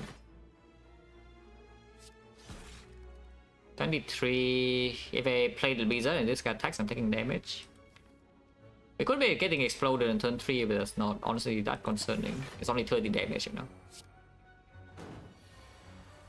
Explosion is only 30 damage, and that's not actually a huge issue.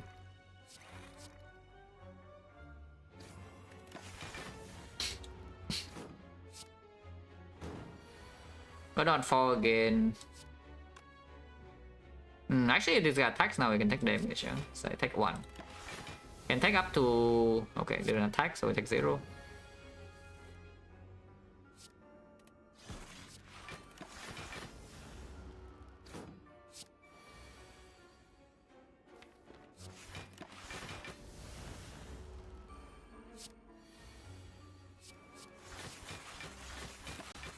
Oh yeah, burn on 4. We will have to kill it through the 19th spike, but that's not so difficult at all.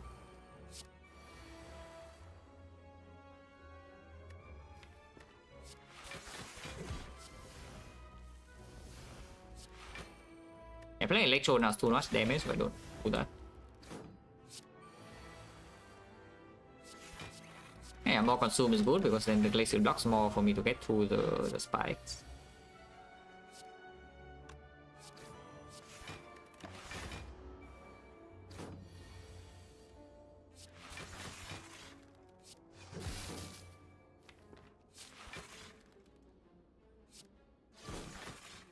Actually, Zap now is perfect, right? Zap now is 12 damage and next turn it dies, but not 4.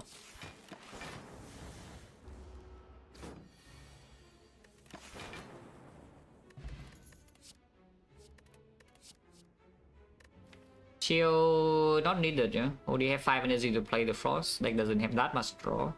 About Driver, not good enough. Streamline Plus. If you feel like we have hard damage issue, you can take this. It's a lot worse than even a Blizzard minus the second one.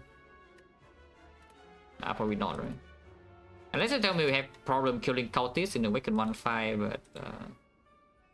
but Probably not true either. Let's give it. The leaf is blocking 13 and the one is block 13. But if you turn down the algorithm plus, there's no freaking way you take something like this. Because the algorithm plus is a million times better than any block cut like this. Yeah? Quick potion compared to block, just more flexibility. Slightly more flexibility, because even if we use this on turn when we're not being attacked, still has extra value.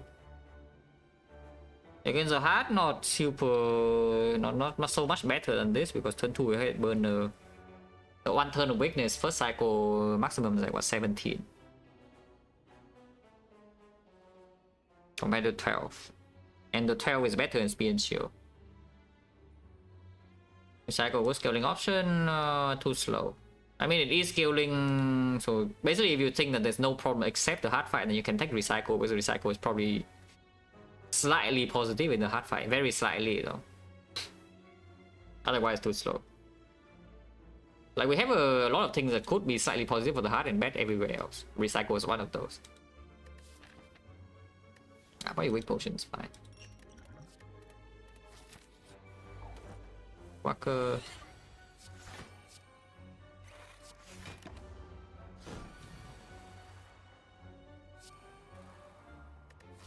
This fight don't need to do. I guess we just one burn the perma on 4 and this act. Even in hallways, they still want it on 4. Is that true? Against something like jaw worms and without sustain.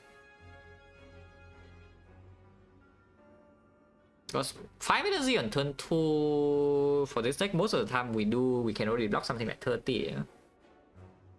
So the fights like the spike roll or whatever are not actually that scary. Maybe burn on 5 is just stronger. Yeah, maybe burn on 5 is just stronger.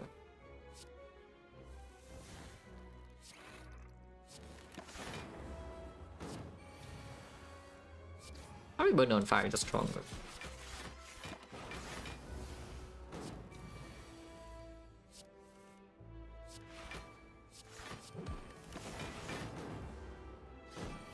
I think there's a lot of burns.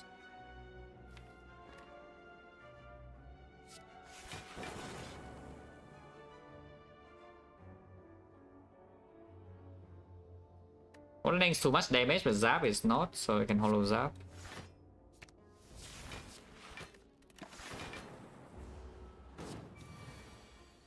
Need to block this turn, though, but pretty easy. Now it dies, 1 on 5, take no damage. Yeah, everything bad. I can go for the eyes, they are not interested, even though it's green.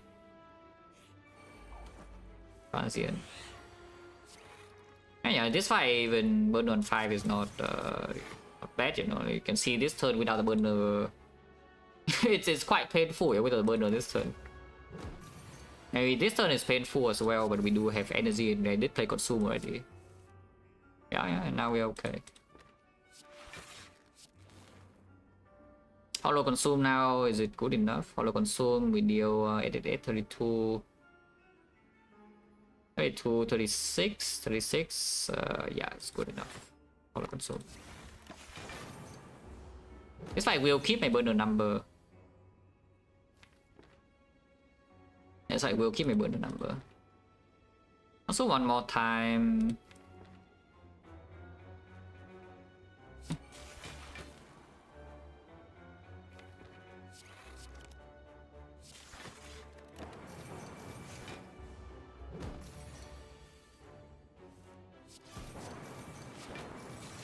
Yeah, we draw 6, so don't really break.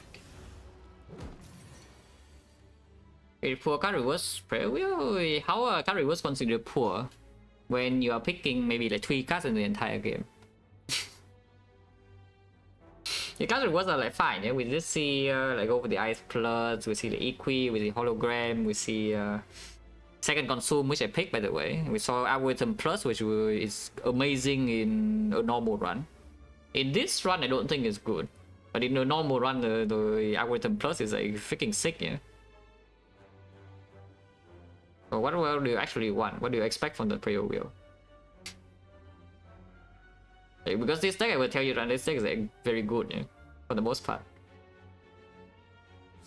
And if the deck is very good, you don't take and you don't add a lot of cards, then things get a bit the card rewards get a lot worse.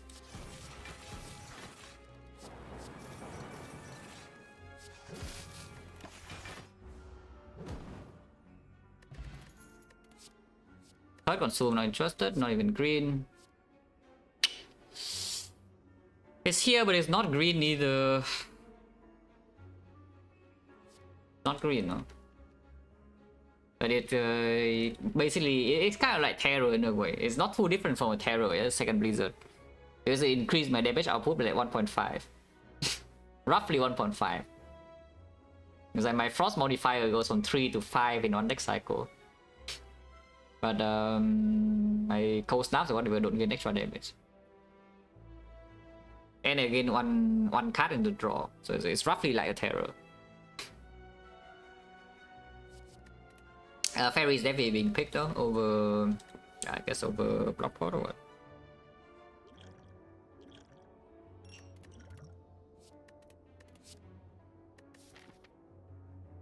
Only if we don't go for rare relics as well, so we can ignore this fight, ignore this over and go here. And we only fought transients, and we know this is not transients, so we can set up burner again before this. Now here's a, I guess it's not that annoying, but it's slightly annoying, is that we don't passive block more than 45, yeah? So let's say you set up burn to 4 here and you fight a freaking nemesis. In order to set up your burner again to 4 before the potential burning Retromancer, you need to kill it on the intangible turn.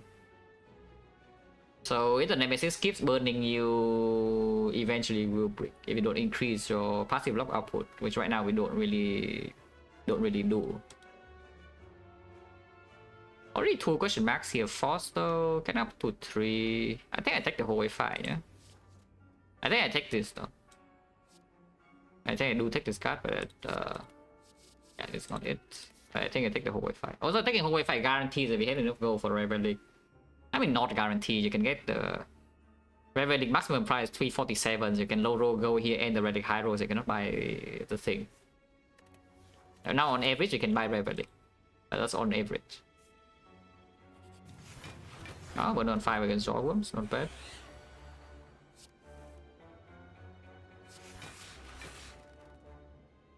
None of them are attacking actually, so maybe it is bad. Wait, next time I'm getting owned. Wait, I'm getting absolutely destroyed next turn because they're triple buffing. Thank you both the eyes for telling me this.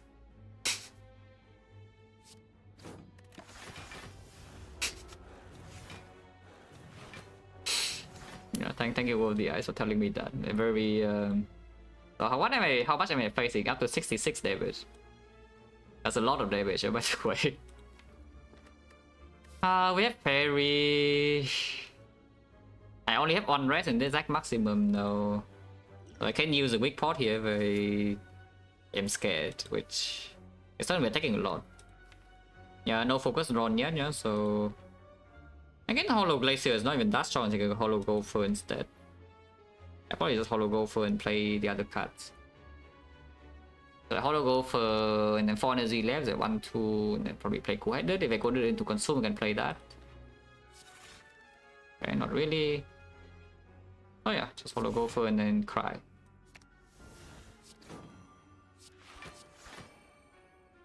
Taking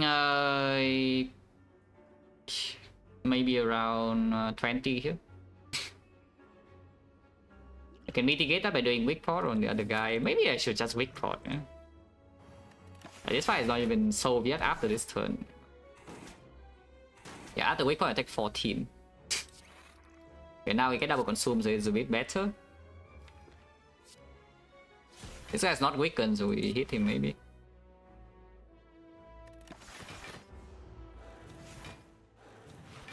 Wait, what the hell are these Jawworms doing? And I did not draw my Glacier. Well, that's slightly concerning.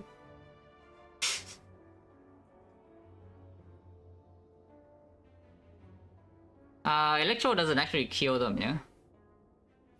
Yeah, bottom deck Blizzard as well. If I draw Blizzard or Glacier, this is a Giga Chilling. We bottom deck exactly these and the leadership buff. So that's a 1 out of 21 draw there, and I don't even know what the pattern chance is. Like pretty freaking rare. And this is roughly it's less than a 1% low roll, yeah, this turn. Yeah, it's currently less than a 1% low roll, but we are facing a massive amount of damage if I don't do anything about it.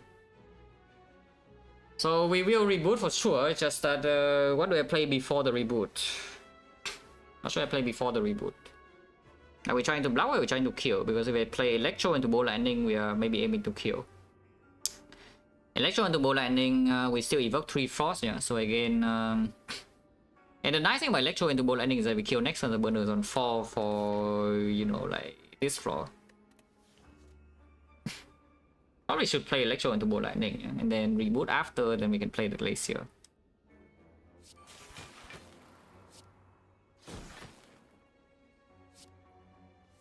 Okay, if I draw Glacier, I can play it. Or I can play Zap into... Yeah, just Zap into Glacier actually is fine, because then we do 14, 14, 28 plus the 16 actually kill this middle. Okay, all good. The Joe won't try their best, but we prevail. Yeah? The deck is actually good enough to deal with this like sub 1% low roll. I mean, I still took a lot of damage though, but it could be way worse. Oh yeah, the Electro, by the way, Electro, like, not bad, yeah, Electro. Went on 4, no potion, no card. Chill still not interested, right? 5 energy base, double energy no. Double energy can perform sometime with the scheme turn and the equi turn, but and the machine learning helps a little bit, but usually it's just a brick draw. Yeah, 14 and the weak port, that's a pretty hefty price the whole way. Doom and Gloom, yeah, no interest. After second Blizzard, we just don't take damage. As in, don't take cast or deal damage anymore. Yeah, none of these are good, yeah, so we just skip. If anything is chill. Because the chill does, it is a fast card and speed and chill. And the consume costs 2 energy to play, but we do already have the burn on turn 2. So we kind of have 15 energy to spend to block on turn 3. Yeah? So the advantage of the chill being energy efficient is not that strong. Haven't seen a single power from this wheel. I don't think so. Yeah, I don't think so. No, this is transform and this is rare card from boss. I don't think we actually have seen a single power, which is pretty funny. 7 card rewards. Not that I pick a lot of powers, mind you, in this spot with the Fusion Hammer, but I still pick a few.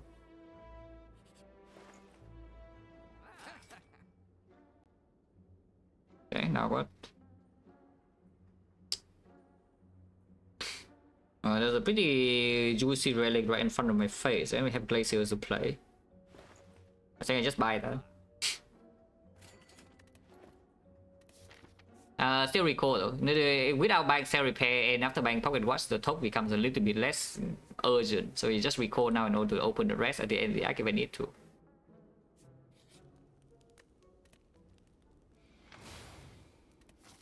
And yeah, we open Rare Relic Threshold, and here's a Rare Relic that's a pretty good threshold, I would say.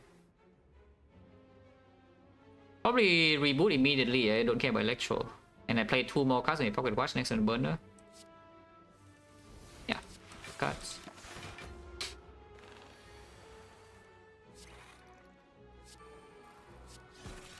Hey, because the Pocket Watch now we set up like much faster.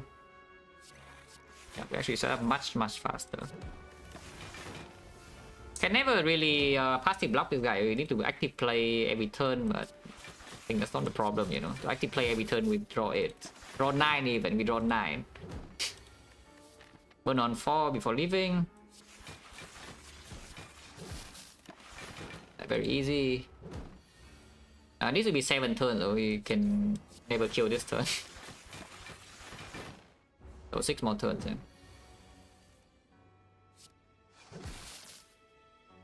can hollow Blizzard here immediately for 1 HP.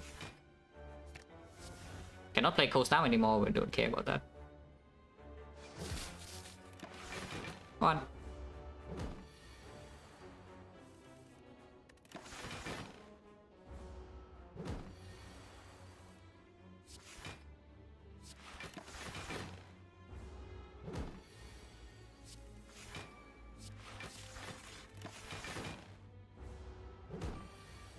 With the Pocket Watch now and the second Blizzard, I think this Electro is no longer good. Yeah?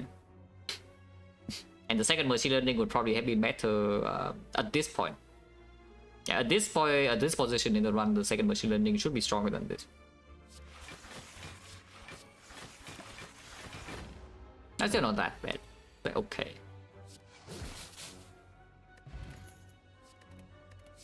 That's a rare card, but that's not 1v1. The other things are all garbage, so we skip. Have to fight. Don't have to fight this, but you know, can go here, but why? Then head, yeah, sure. I think burner in this floor not that easy, but probably not that hard.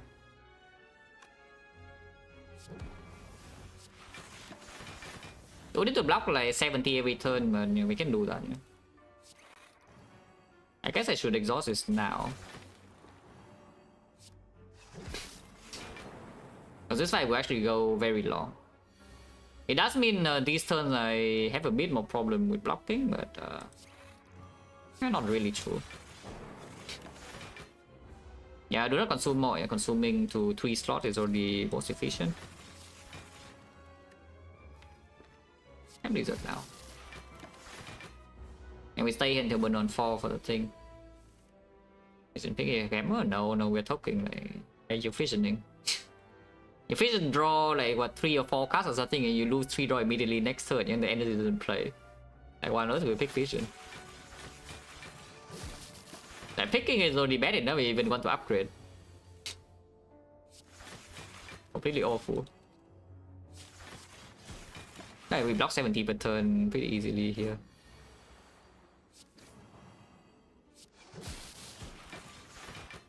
Trying to kill this in 4 turns, not that easy. Not that hard though. Maybe it is hard, but we still have the hologram for the thing, and we draw 9 per turn. Yeah, maybe it's easy. Drawing 9 per turn is a lot of cards.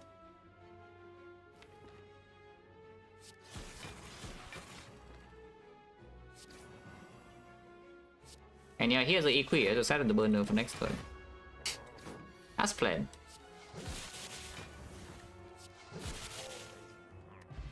Big. Garbage. Wow. I made a key. What did I key? Dreamcatcher. We haven't rested at all. So it has given me 0 cards. And Act 4 I'm not going to rest either, yeah? So unless I need to rest at the final file of this act, we get nothing. So like the blue key is nothing, and this is also nothing. Yeah, Restomancer, we had the burner set up. Oh, Electro. Can play Electro here, not sure.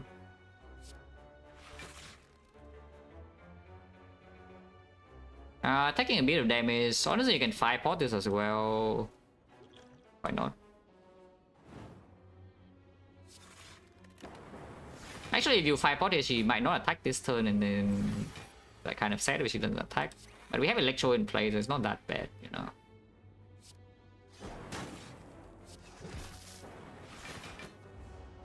Yeah, he still attacks, and now we already are home free.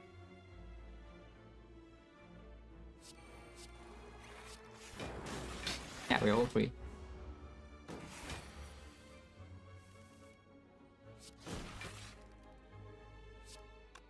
I guess this is fine to play.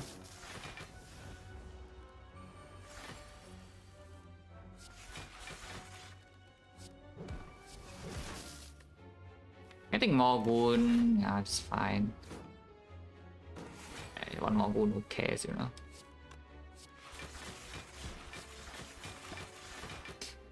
But not set up, not super important. With Pocket Watch now I can see setting it to 5 though. for hallways. Because yeah, turn 1 we burner and then turn 2 we pocket watch, so we were like not facing any issue.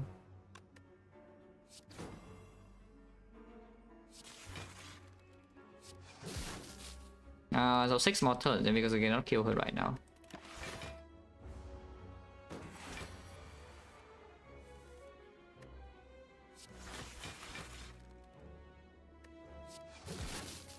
Don't reduce the HP too low, otherwise if she resummons, we cannot clean the wave. We know she's not resummoning now.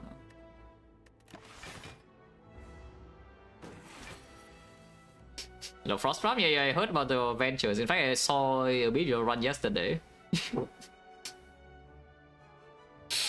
And yeah, I'm leaving you in the dust here after this run.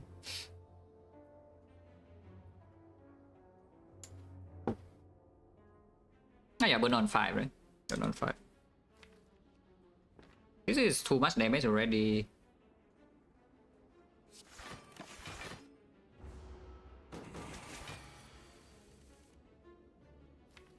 This is not though, so we can hit it now. We know that she's resummoning as well.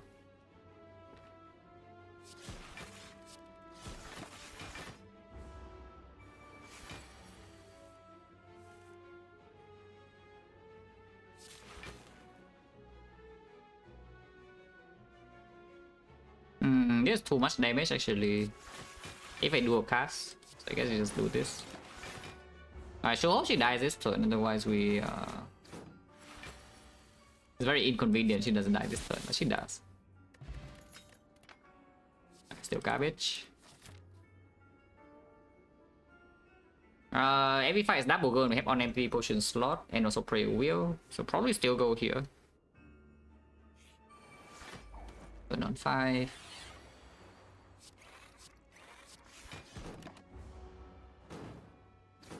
Oh, this guy attack was pretty rare.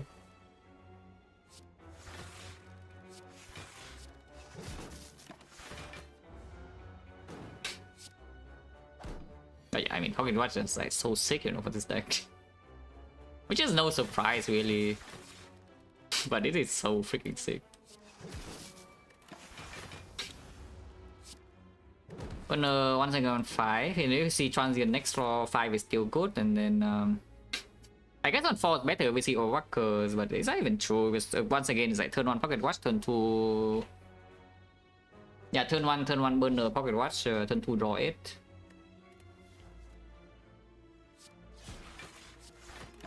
Yeah, probably on 5. Yeah. We just set it to 5.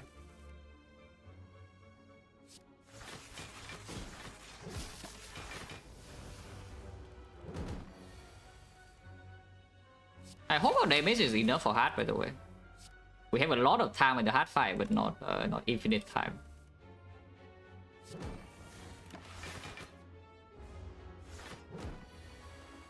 And that's what the second wizard is for, but it doesn't actually scale super fast without echo form.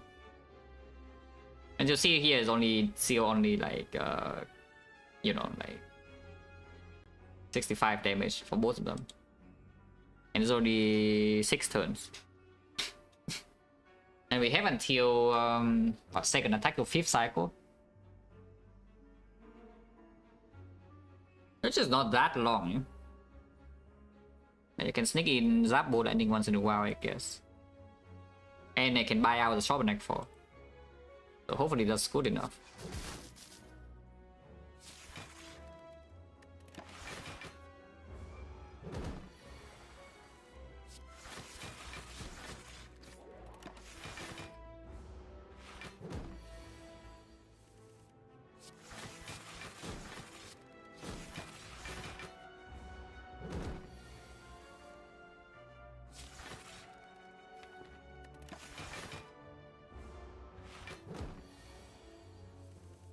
Okay, once again equi to Zap burner.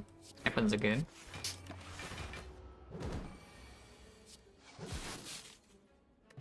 No potion, turbo plus not needed.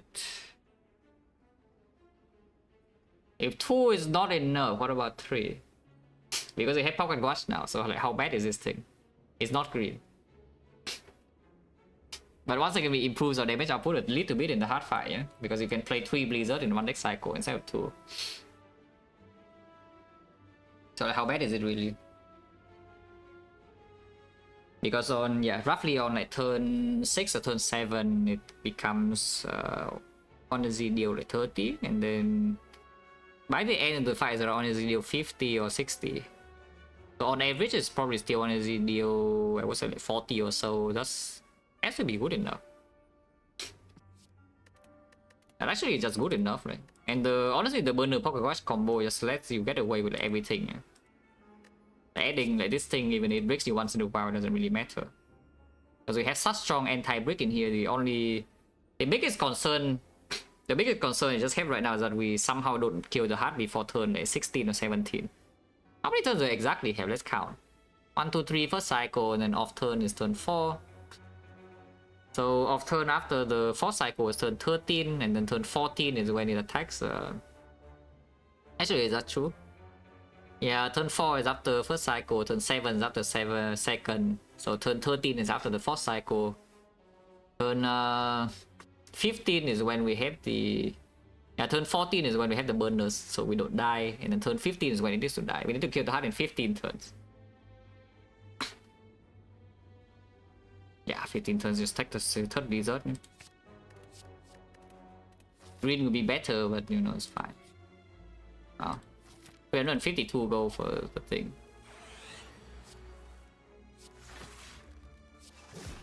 We'll play the Zap there instead.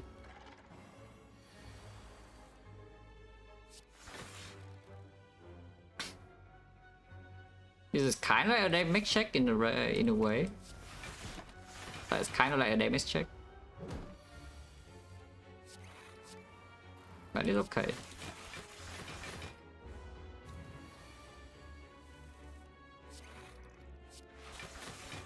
Exhaust over dealing 15, yeah.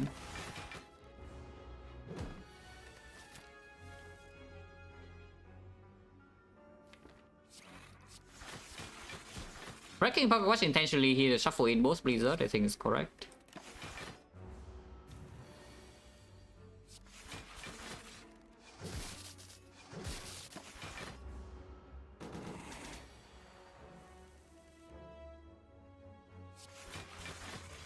Yeah, I mean, it doesn't scale too slow, you know. Need to Pocket Watch now though, because I need to block next turn without Gopher. And this guy is angry, is dealing like what, 100 to me or something this turn. Breaking Pocket Watch now, if it does a big hit into multi next turn, I'm in trouble.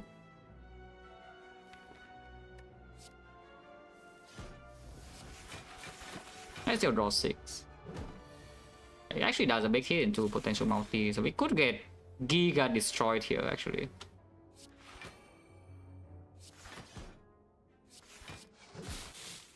Taking like 30 damage potentially here with attacks. It didn't attack though. Now it can. But yeah, looking at how this fight is progressing, I'm actually happy that I take the 3rd Blizzard. Because I do think our hard damage is too slow. Without it. I need to kill now, I cannot block this now. We cannot block this, right? This guy deals way too much damage this turn. So my burners on 3. Still no potion. It's minus. It's a crap load of block, but is that what we need? Even on focus, there's still a crap load of block because we play like you know, a billion Glacier. It seems kind of weird to draw, no? It seems kind of weird to draw. It's only one draw though, and it improves my block by, let's say we consume twice, yeah? Let's say I consume twice. If we see something like Apotheosis and Act 4 shop, then it's irrelevant. The deck is strong enough, so we don't care about Defect minus into Apo becomes Defect plus. And draws a lot, you realize that you probably Watch only draws when you play 3 cards per turn, yeah? And the Defect minus will be on your 3 cards.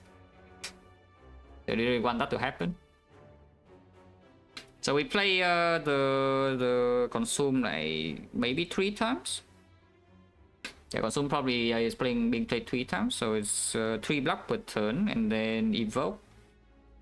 You play probably 3 evokes, so it's 6 block per turn, kind of.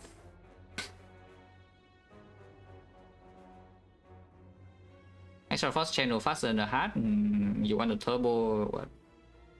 Now the thing is that energy source doesn't actually make you channel frost faster, yeah? Because number 1, the turbo is shuffle in a void, so in the redraw you get punished. Number 2 is that it breaks pocket watch immediately. So you lose 3 draws, you gain 3 energy and lose 3 draw effectively. And then you also lose another draw, so you lose 4 draw. And you gain only 2 energy because of void later. The way you like to do that, like you gain 2 energy but you lose 4 draws in total.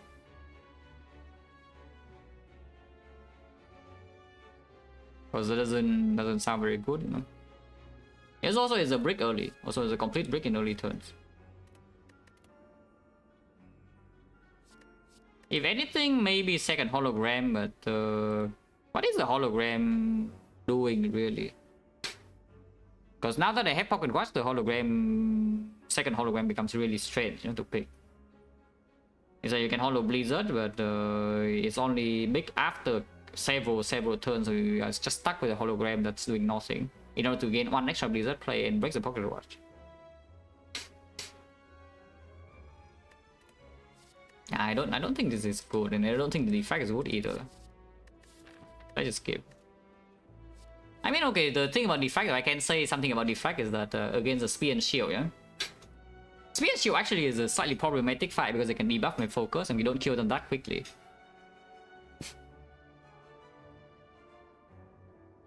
So honestly, if I attack the defect is not for the hard fight, but it's actually for spear and shield.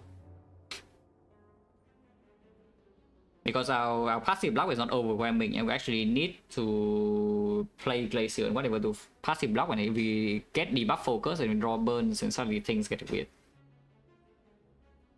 So the effect should be positive to draw and play in the spear and shield fight. It needs to go long, and that fight will go long.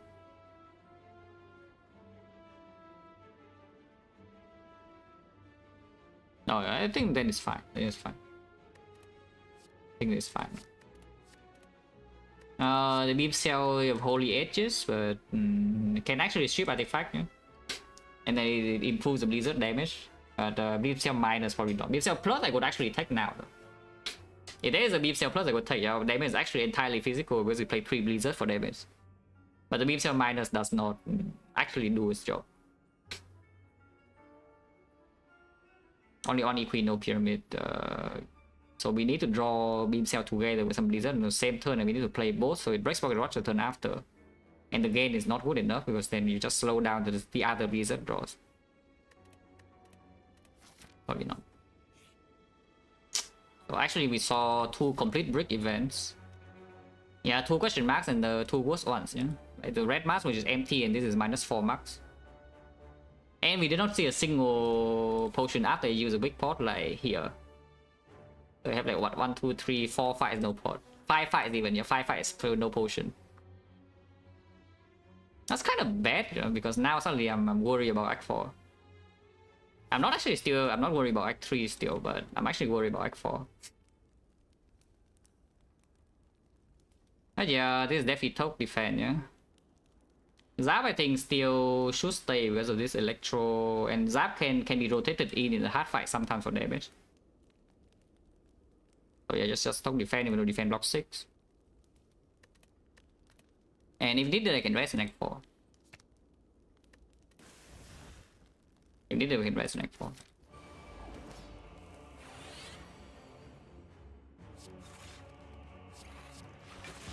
Watch.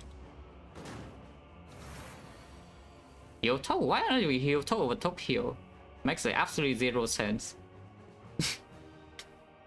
If you rest, please rest in Act 4. There's no chance that we actually will lose Fairy in this Act 3 boss counter. At least I claim there's no chance.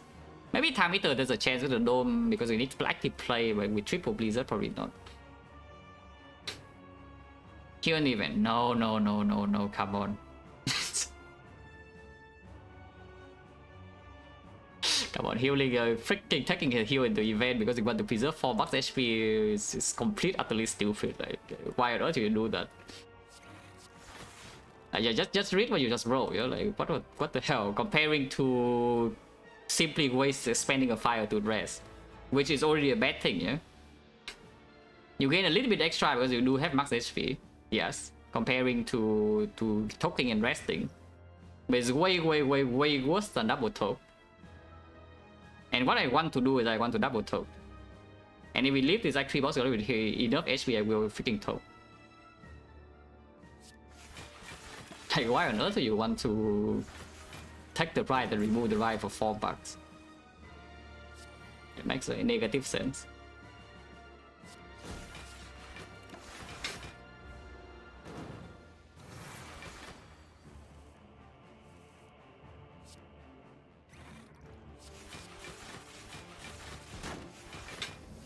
Yeah, you can see here why I'm saying the spear and shield could be really big issue, right? Because they don't actually deal damage at all in early turns. Yeah?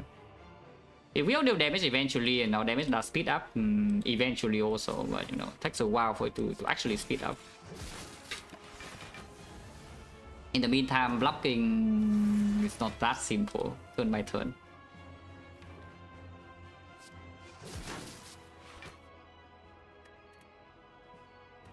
Actually, that takes 2 damage, right? It's 42 right now, so I cannot even get back the Blizzard.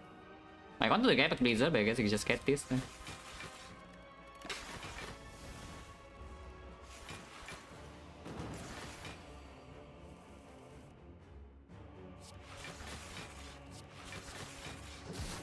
Meantime, in the meantime, these guys are even getting plated, yeah? At least my consumes are scaling. At least my Blizzards are scaling. How much is this? 12, so it's 48.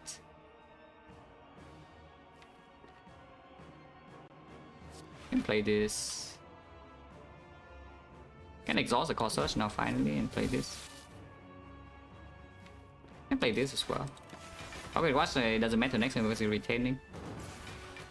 Hey, burner.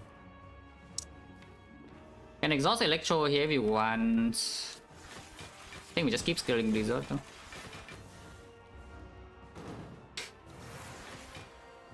Sentiment don't make it easier. Oh no, you see how easy this fight is right now. Awakened one's already completely free, yeah? And the time eater is also easier than this. Actually, maybe not. Maybe time eater is not easier than this because time eater is harder to control burner against. I think time eater offers less of a threat, but it can mess up my relics more easily.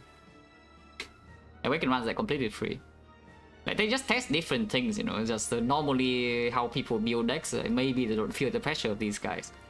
Anytime you rely on debuffs, I mean, if you play Silent Ironclad a lot, you could also know what I'm talking about.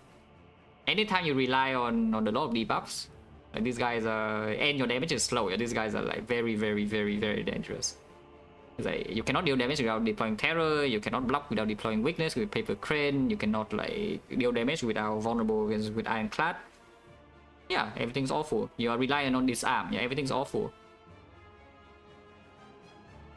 Oh no. I'm not playing third consume, yeah, because it breaks my pocket watch. What do you think? My player no, Evoke is stronger, third consume is positive to play, but it breaks my pocket watch for most turns. Like this turn I can play it. Yeah, this turn I can play it. But pocket watch is more important.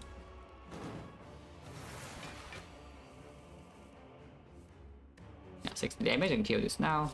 So we can actually set up the thing, yeah? This guy is like 18 strength, how much? 18 strength. I think time eater is harder than the weapon one, yeah? But no, setup for time eater is just kind of meaningless though. Time eater can do whatever he wants. Yeah, whatever time eater feels like doing, we cannot stop. So it doesn't matter too much. Maybe it's not on 5 then. So setting burn on 5 does prevent the bad case of him doing the drawdown, yeah. Of course, if he does vulnerable into attack in turn 2, then can hurt a bit more. But I think drawdown, slowing down the setup is already the worst one. I mean, we need to take pocket watch anyway. So burn on 5 should still be the strongest. And how much damage is this? Is 60, yeah?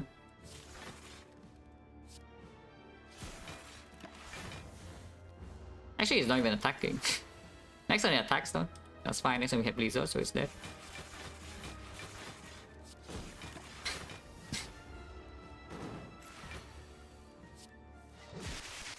Yeah, this deck is very uncomfortable. Okay, this fight is the easier one. Voting Burner is on 5. We will take 1 damage here though, because I might need to play Electro to kill the cultist. I will probably have to play Electro to kill the cultist. Yeah, if I don't play Electro, these guys don't die, yeah? And then I get owned. Ah, I see. I do not have enough Frost. That is not something you expect to hear with this deck in Act 3, yeah? But it's true. I have bought on deck every single Frost card.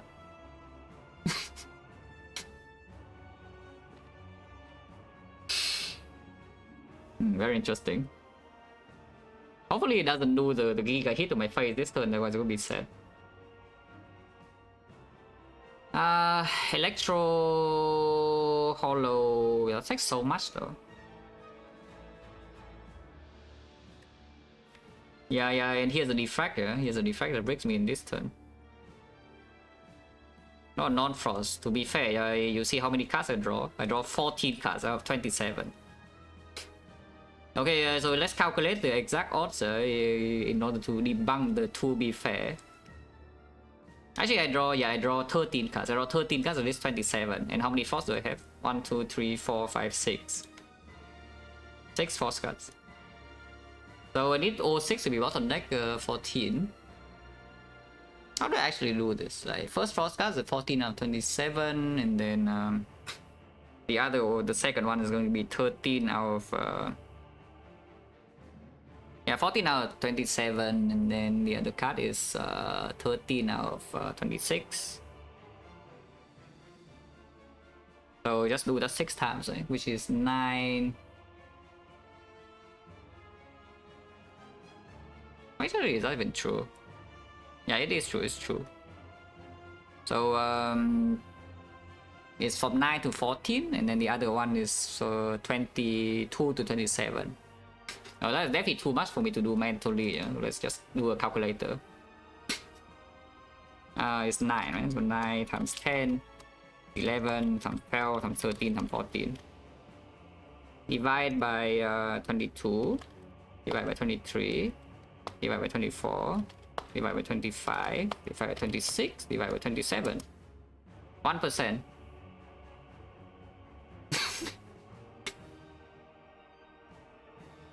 1.01%, so you know, is that to be fair, or is that supposed to happen? Yeah, to be fair, by the way. Yeah, it's 1%. I don't draw a single frost on turn 2. Which, by the way, is happening, yeah? So we are getting hit. Hopefully I don't also roll the 15% that this garbage thing is attacking me multi-hit on turn 2, because then we are having issues. Yeah, we also roll the 15% this is multi-hitting right now, we have serious trouble. And I'm pretty sure I need to play Electro here, so let's play Electro.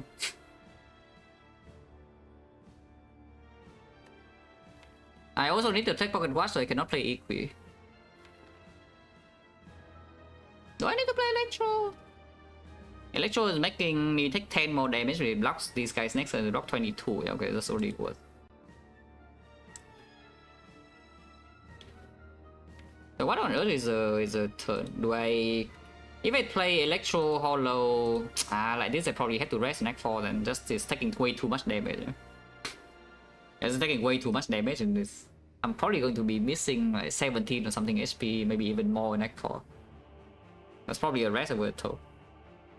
But not sure whether that's still true or not, because the thing with resting with toe is that what does more HP even do for this deck? Yeah, what does the more HP even do? Like, if we cannot kill the heart by turn 15, we die. Half of the time, because of course you can win 50-50. 5th cycle multi-hit comes first, we know the turn before. So 50% of the time by turn 15 against the heart, we die. And we already have the HP from the fairy. So maybe I still told you if I take this massive hit. But this turn is probably Electro, Hollow, Consume, and I'm facing like what 6 here, and then we 24 here, which is 32 damage to my face. If he is doing the multi-hit instead, I'm facing 40 from here and then 12 from here, so 52, I'm taking 48. So, you know, if I also roll the 15% pattern, I will go to 17 HP. That is fine.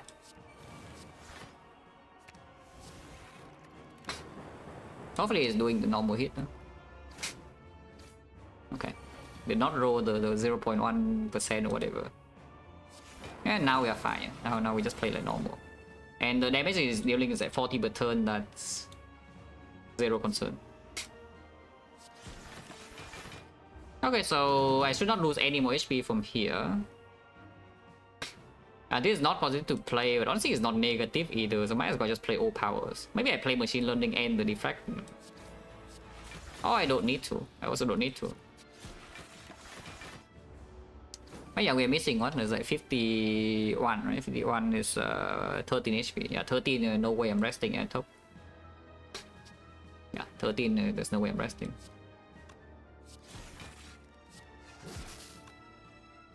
Consume now, doesn't really matter. Let's play this.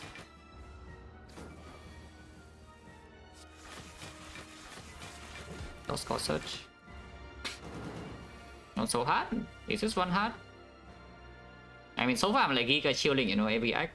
It's just that Act 4 we have some issue potentially with damage output. Because incredibly, after like 10 country user player where we don't see, you know, the extra scaling that makes this one really easy. It might not be hard at all, you know? Like so far in the first 3 acts there has been like basically no danger for 3 acts. But this Act 4 is slightly complicated because I haven't seen the things that make this one really easy. And maybe we can buy out the shop at 380, so who knows, you know.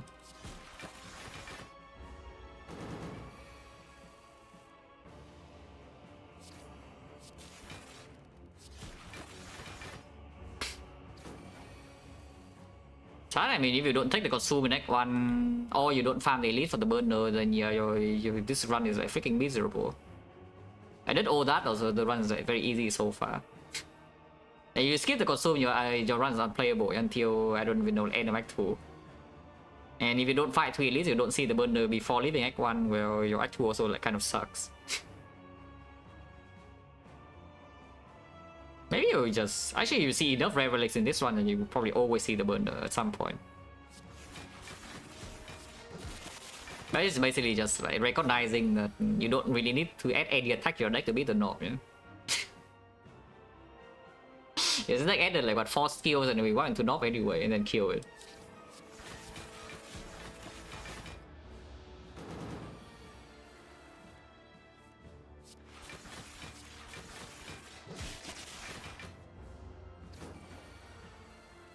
But yeah, hard is actually really dangerous. Spear and Shield is not even easy. Yeah? Spear and Shield is actually also pretty hard. The both fights in Act 4 are a lot more dangerous than when the crab is coming in Act 3 and before.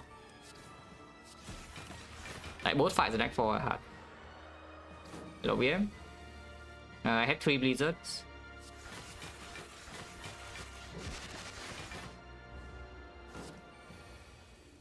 Consuming? I mean, literally same answer. I mean, okay, this time is a bit different, yeah, because there's no reason to. There's actually no reason to play Consume over these things. Like, why on earth do you want to play Consume? You already overblock every turn and then you slow down your Blizzard scaling for like no reason. So why do you want to waste time, you know? Like here you can play Consume if you want, but again, like why? I guess I can play it for fun.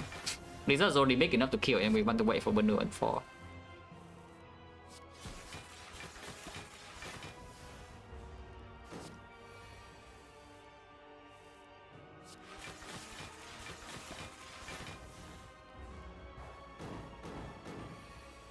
Hollow is gone, right? Yeah, Hollow is gone. Drawing all 3 blizzards here. So I guess I will skim. So I can draw 1 blizzard next turn and end the fight.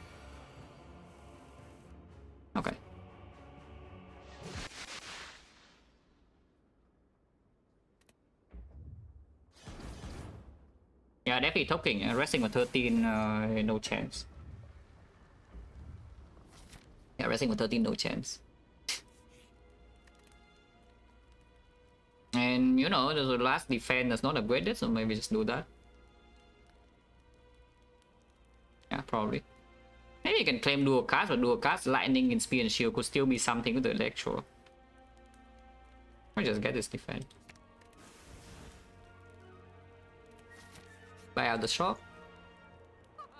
Ah, that's not bad. I mean, I have seen worse shops in my time, for sure. I've seen a lot of worse shops in my time. That's not bad. That is stronger than Horncleat or the bomb or whatever. You can still buy the bomb and the whatever you want, but I think just remove now. I think I just removed now. So what is the worst thing in my deck now? Because defense plus blocking 9 is a leap. Yeah, leap still sucks, yeah. Yeah, leap probably still sucks.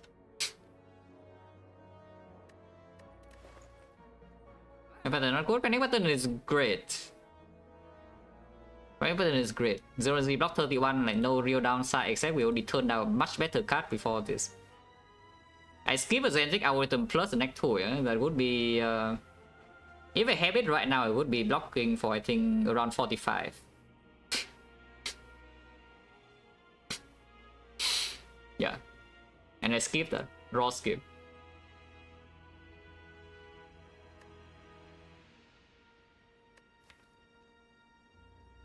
Zap still just goes to sure. I mean, Zap can also be snuck in for hard damage, you know, now that we have Obslot. And with more focus. And also, of course, electro damage, yeah. Like, when do you want to play this? I mean, on turn 1, the spear and shield, yeah, okay, fine, you want to play this. On turn 3, the hard, you are still bricking, yeah, okay, maybe you want to play this. Beyond that, I don't really care about drawing this at all, you know. Just remove the deal, you know. Also, removing every base card, it looks nice. Look at this. No strike, no defense. It looks nice. There's nothing here, like one except panic button, maybe. Panic button's over skip. Oh, actually, there's a very cute thing in here.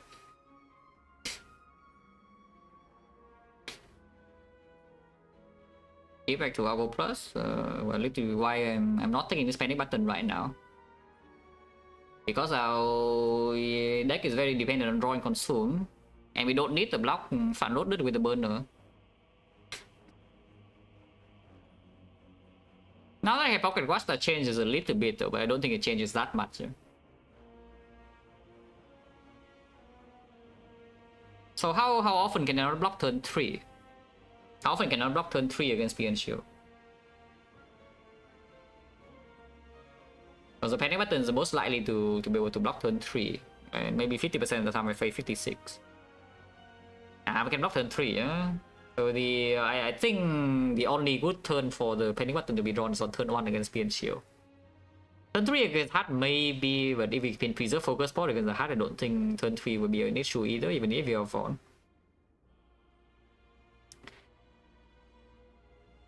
Yeah, we can block 56 by turn 3. And I turn, yeah, I still Cold Snap. Go for Cold Snap, Core Search, Bolt Lightning even. We can turn on turn 3. Blocking from the back is also fine. It's only 69 damage. Yeah, nice. Actually, is it 69? It's like 57 and 12. Yeah, it is 69. Yeah, it is 69 damage on turn 3 if we don't turn. Hopefully this guy is not attacking this turn, because otherwise I'm taking like 30 damage and I'm sad. Is this guy attacking this turn and we lose 50-50, I'm taking 21 extra into my face for no reason. Focus Spot is definitely for the heart, so I don't care really about going to like maybe 20 HP here even. We keep Focus Spot for the heart. Machine Learning versus Capacitor. Probably Machine Learning. You can also play Capacitor here. So you break Pocket Watch, but you gain 2 up slots. Because you already draw 6, so you still have 14 cards, but now you have up slots in order to not redraw this, so you get 1 draw future cycles, and then so you only lose 2 draws, yeah? And then you can consume, you can get more passive with the consume, because you have 3 Glaze of the Field Frost. Yeah, but then yeah, only this turn, which is what I'm saying, is that you need to draw it on turn 1. That is the only good turn for any button. And this guy needs to attack. So that is a 5 out of 27 into a 1 of 2, which is 9%. That you really want to take a card as a good 9% of the time. And that's not even true, yeah? The actual chance is even lower, because I could also draw a hand that blocks 31 or 33. I could also just draw some glaciers here, and we block just fine, even if this guy attacks. This draw is like bad in many ways, because it also draws... First of all, I don't have block if this guy attacking, yeah? And secondly, I don't even have a thing to turn around anymore, because I have drawn double cold snap and the gopher. I guess if I play Capacity, I can put the gopher damage here a little bit. Oh, actually, no. I know what I should do. I should actually play the capacitor and then play gopher here. Yeah, that is definitely what I should do. Because turning around right now, if this guy is attacking... Actually, that's not true. Because if this guy is not attacking them, I'm facing damage from here, extra 6 damage. But that's already the good case, right? That I'm not being attacked by this guy this turn. So it's kind of like I take 14 damage if this guy is attacking alone, yeah? But that's the good case. If I turn around now, and I don't need to spend a card on energy or whatever hologram to turn around on turn 3. And I take 1 less if this guy attacking me right now. If I play the gopher here. Also, if I play gopher here, I know immediately, yeah? So I don't need to wait. we don't even have the suspense. If I play gopher the ice here, I know immediately whether I'm being attacked or not. But I think that is true, yeah? Let's play capacitor and go for turn back. And I would take 6 more if this guy is attacking alone, but that's already the good case. Yeah, so I think I do that. Now it's not attacking, so I take 14. But that's fine. Holy burner. But yeah, capacitor now I can just do this, and then turn 3 we will draw consume, hopefully. Draw 9 cards in here, I haven't drawn any focus yet. But we did turn around preemptively already. Okay, debuff strength is the good case. Yeah, consume on turn 3. And I'll just play like Defect race here, yeah? Oh, oops. And you'll see, right? Blocking 56 by turn 3, no issue. I'm not even being attacked.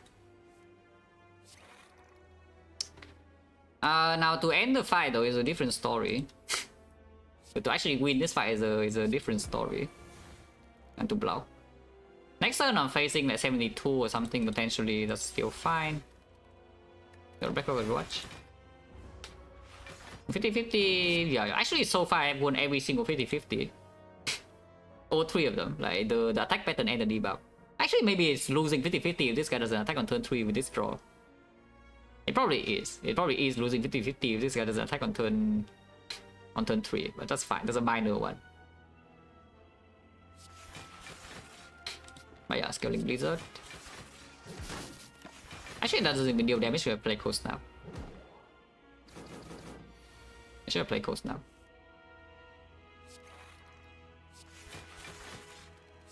Do I need to turn? How much damage is this even? This is like 84 or something. I just like go over here. No? Yeah, we can keep a back turn. No problem. We will have a problem eventually though, but not yet. Burn this turn. So we can go in without damage output. Look at this. Oh, that's a beautiful turn. You cannot tell me that's not the most beautiful turn you have ever seen. Because that would be a lie. Okay, now we need to set up burner, yeah? But that should not be too difficult. Still 60 passive block, so I guess we do play consume.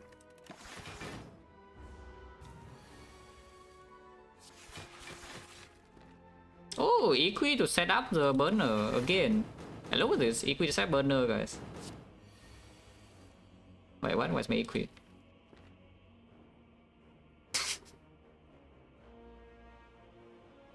Well, never mind. No Equi, I guess. Actually, we can still Equi set burner because Zap plays up. We don't need the Blizzard to kill. We can also play Zap, play Electro.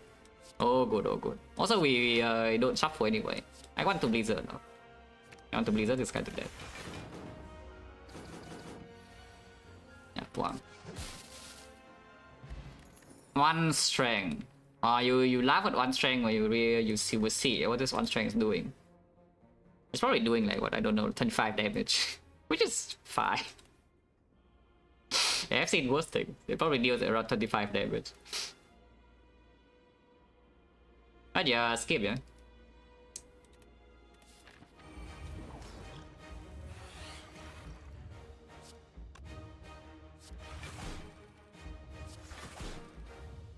Play ball lightning, sure.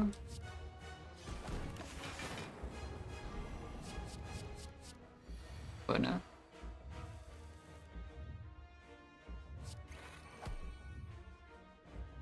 Let's exhaust the Corsairs, right? Even though this is improving damage from Blizzard, I think exhausting card is still stronger. Lose 1 HP for no reason. That's cool.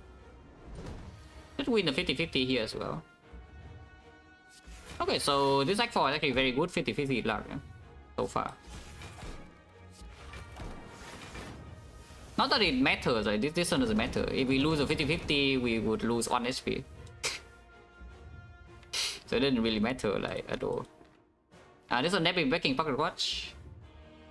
Yeah, we definitely are breaking Pocket Watch this turn. Also taking a bit of death, a lot of bit of death to my face, but that's fine. Exhaust reboot now, sure. Oh, that's not a good thing to reboot into though. It means like a lot of output for this cycle. One more consume, yeah, and then we stop. The hologram, get back the glacier. Consume and then glacier here. Hopefully my damage is not too slow. Block is already fine. 7 damage versus 1 draw. Probably 1 draw stronger. You can also sneak in an Electro right now. Which maybe I should.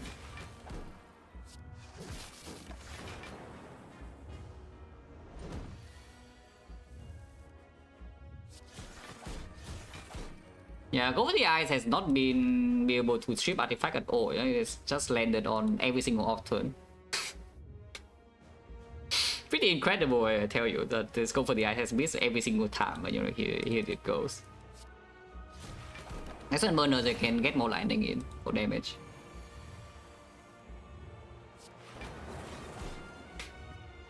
Only 3 can get bigger, right? So let's just scale more. 55 is good enough to play though. Okay, we need to block 90 here, that's not a problem.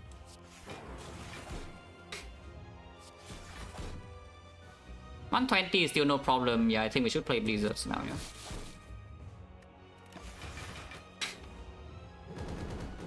Yeah, $120 is still no problem. We should be able to kill in time. Yeah, okay. We're definitely on pace. It is definitely on pace with 3 Blizzards. Yeah, only 120, blocking like, very simple.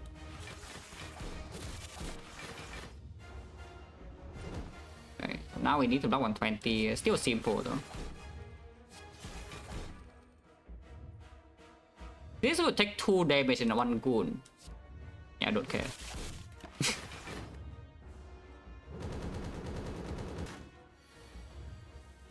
Yeah, I lose the triple Blizzard deck and we barely kill in time with the 3 Blizzards. Because if we don't kill it by next turn and we lose 50-50 here, we will die. I am not interested to find out whether we win the 50-50 or not, or unless I have guaranteed lethal. Because right here I don't see guaranteed lethal. Unless I kill it now, so you know, let's kill it now and instead of fooling around and die next turn for no reason, yeah. Unless we can calculate just in case. This would be 15 damage and then 1 lightning. 1 lightning is 15. 30, so it's on 29. Oh, actually it kills, it guarantees kill. Okay, never mind, so we can see. We can see. I don't need to play the Blizzard now, yeah? It's like on 29, and next time we have a Zap, which is guaranteed lethal. So we can see what this hit is. Ah, okay, we could die this turn if we don't kill it now. But it's dead. And yeah, the third Blizzard, yeah, could be making the difference, you know, for you know. Because it overkill by not that much. We don't actually overkill by that much.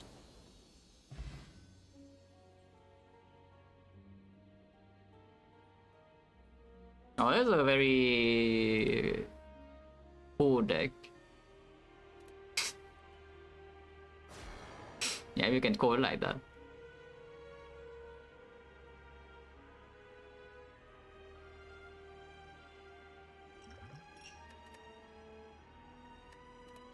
Actually interesting how this one develops though. It's just frost focus, but it's pretty unique, yeah. It's just frost focus. It's pretty unique in the early game, and then it's still unique in the late game.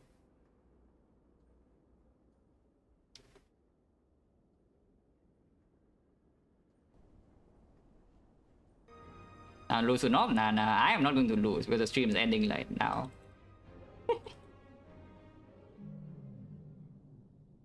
If I lose to Nob, it's not today, it's tomorrow. But yeah, I lose in this fight, So we fight a Nob, and this is my deck.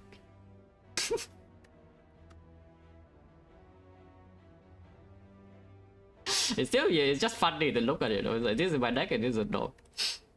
And how much damage I even take? It's not that much, right? I took like 30 something. I only took like 30 something, you know, it's not even that much.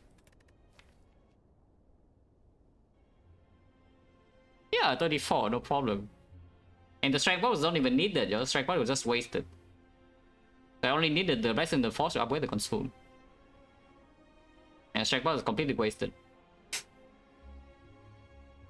Yeah, pretty funny run. Pretty funny run. We know it turns out the Nob doesn't actually do that much damage, you know. You play Consume Plus and you play Frost off and the Nob doesn't hit you that much and then it dies. The Nob doesn't actually attack for that much, yeah.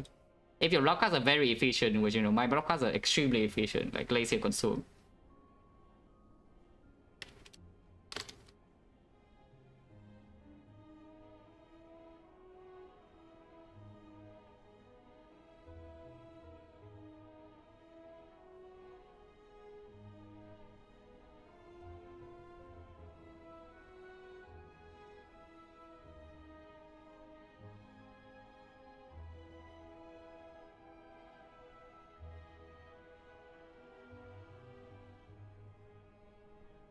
Yeah, thanks for watching, guys, as always, and see you.